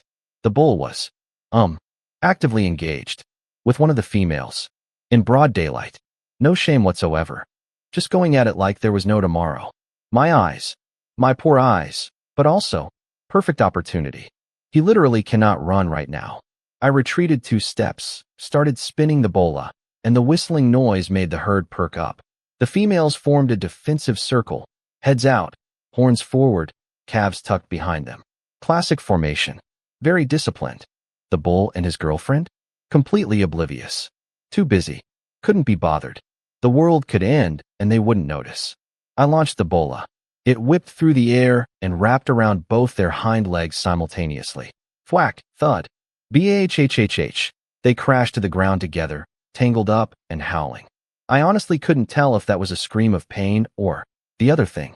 I burst out of the bushes spinning a lasso like a cowboy in a Western movie. The remaining females saw one small predator, not a wolf pack, just a single creature, and instead of running, they lowered their heads and charged.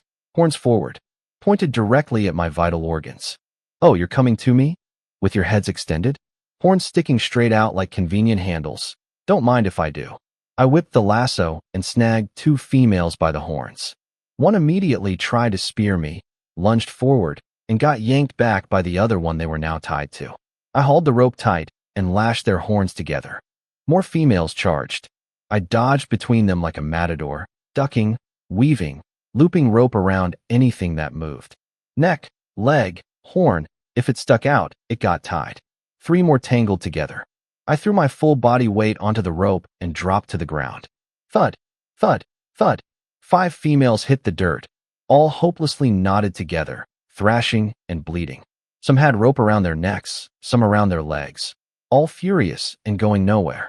The remaining 2 females took one look at the carnage, grabbed the 8 calves, and bolted. Hey, come back. That's not how this was supposed to go. The babies aren't supposed to leave. Gone. 10 antelope disappeared over the horizon, and I couldn't do a thing about it. I stared after them for a long, bitter moment, then sighed and turned back to my 7 captives. The bull and his lady friend were still on the ground, hind legs tangled together, still hadn't separated, still twitching. Now that his commitment literally couldn't stop even after being bullied, tripped, and tied up. This male is a legend. Not a stud horse, a stud antelope. Going down as a lover, not a fighter. Right. Time for the hard part. Wild animals don't just submit because you look tough. Especially aggressive species like these. You can't just project king energy and expect them to bow. That's fantasy novel garbage. The ancient Chinese had a technique called breaking the eagle. You catch a wild hawk and keep it awake for days until its spirit breaks and it accepts you. Effective, but slow. I didn't have days. I went with the direct approach. I took my stone axe and smashed off every single horn. All 7 antelope. Then I pressed glowing hot coals onto the stumps to kill the growth tissue, so the horns would never regrow. Cruel? Maybe. But those horns are their weapons, their pride, their identity. Without horns, they can't fight, can't compete for territory, can't challenge me. It's like taking a warrior's sword, shield, and self-respect all at once. The transformation was instant. 7 fierce, combative antelope turned into 7 depressed, deflated little sheep. Heads hanging, eyes dull, no fight left. They'd lost their sense of security along with their horns. The bull I kept intact for one reason only, breeding. I need him functional. But if he gave me trouble later, I wouldn't hesitate to take more drastic measures. Even ancient war horses were gelded to keep them obedient. I don't need wild spirits. I need beasts of burden. 7 blue antelope, captured, disarmed, and thoroughly demoralized. Now to figure out how to walk them home.